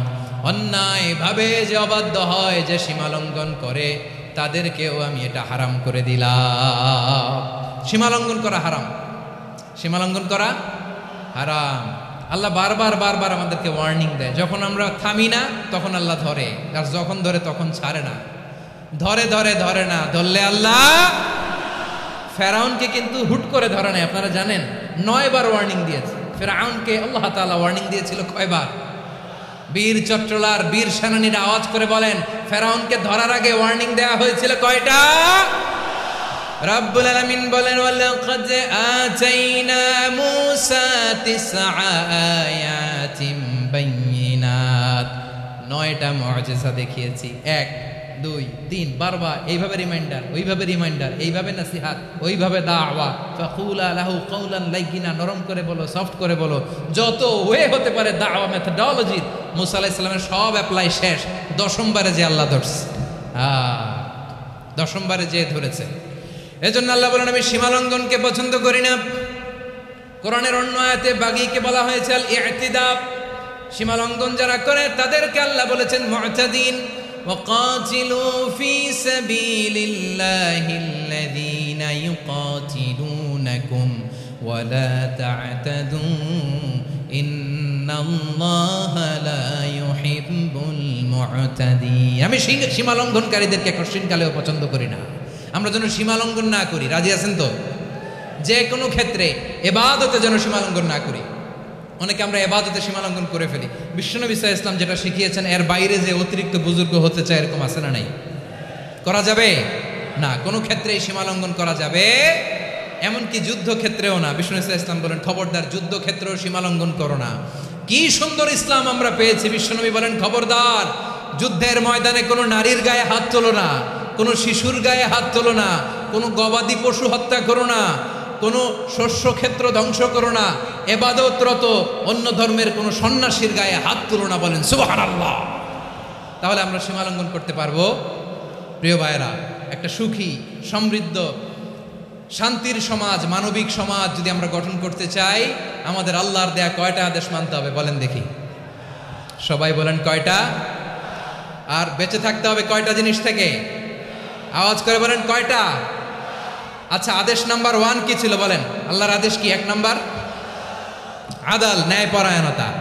আমরা সুবিচার, সুশাসন, ন্যায় বিচার চাই কি চাই না? 2 নম্বরে কি ছিল? মাশাআল্লাহ, আওয়াজ করে বলেন 2 নম্বরে কি ছিল? ইহসান। আমরা যেন সবার প্রতি দয়া পরবশ হই, ইহসান করি। 3 নম্বরে কি ছিল? নিকটাত্মীয়দের দান করা, তাদের অধিকার প্রাপ্য বুঝিয়ে দেওয়া। পাশাপাশি তিনটা জিনিস থেকে আল্লাহ বারণ করেছেন, নিষেধ করেছেন। তার প্রথমটা ফাহশা, অশ্লীলতা। অশ্লীলতার সাথে আমাদের কোনো সম্পর্ক। আজকের এই ঐতিহাসিক চট্টগ্রামের প্যারেড ময়দান থেকে আমরা যত ধরনের মা তাহারা মিনহা মা বতন, প্রকাশ্য অপ্রকাশ্য, দৃশ্যমান অদৃশ্যমান, সব অশ্লীলতা থেকে নিজেদেরকে মুক্ত ঘোষণা করলাম। অশ্লীলতাকে আমরা না বলে দিলাম। আওয়াজ করে সবাই বলুন নো। অশ্লীলতার সাথে আমাদের কোনো সম্পর্ক। 2 নম্বর নিষেধাজ্ঞা কি ছিল? আল মুনকার, সমাজের যত মন্দ কাজ এগুলোকে আমরা প্রতিরোধ করব। রাজি আছেন তো সবাই? 3 নম্বরে আল বাগি, সীমালঙ্ঘন। কোন মুসলিম সীমালঙ্ঘন করে না, এমনকি যুদ্ধক্ষেত্রে ওনা। আওয়াজ করে বলেন ঠিক কি না? রব্বুল আলামিন শেষে বললেন ইয়াইদুকুম লাআল্লাকুম তাযাক্কারুন, আল্লাহ তোমাদেরকে উপদেশ দেন যাতে তোমরা শিক্ষা গ্রহণ করো। আমরা উপদেশ দেব, আমরা জোর করে কাউরে কিছু মানাতে চাই না। লা ইকরাহা ফিদ্দিন ওয়া যাক্কির ফাইন্না যিকরা তানফাউল মুমিনিন। উপদেশ দিলে এটা মুমিনদের কাজে দেয়। লাস্তা আলাইহিম বিমুসাইতির ইন্নামা আনতা মুযাক্কির। নবী হে, আপনি রিমাইন্ডার দাতা, আপনি উপদেশ দিবেন। আমরাও বিশ্বনবীর এই হাদিসগুলো থেকে, কোরআনের আয়াত থেকে রিমাইন্ডার, এই কথামালা, বাণীবাহক হিসেবে এই বাণীগুলো আপনাদের সাথে কাছে পৌঁছে দিলাম। আমরা আল্লাহ তাআলার কাছে প্রার্থনা করি, আল্লাহ আমরা যেন আদল দিয়ে আমাদের সমাজকে গঠন করতে পারি। আল্লাহ আমরা যেন ইহসান করতে পারি, আমরা যেন নিকটাত্মীয়দের দান করতে পারি। আল্লাহ যত ধরনের অশ্লীলতা, অনাচার, মন্দ কাজ, সীমালঙ্ঘন, অবাধ্যতা থেকে যেন আমরা বেঁচে থাকতে পারি। আল্লাহ তাআলা আমাদের সবাইকে কথাগুলো বোঝার ও আমল করার তৌফিক দান করুক।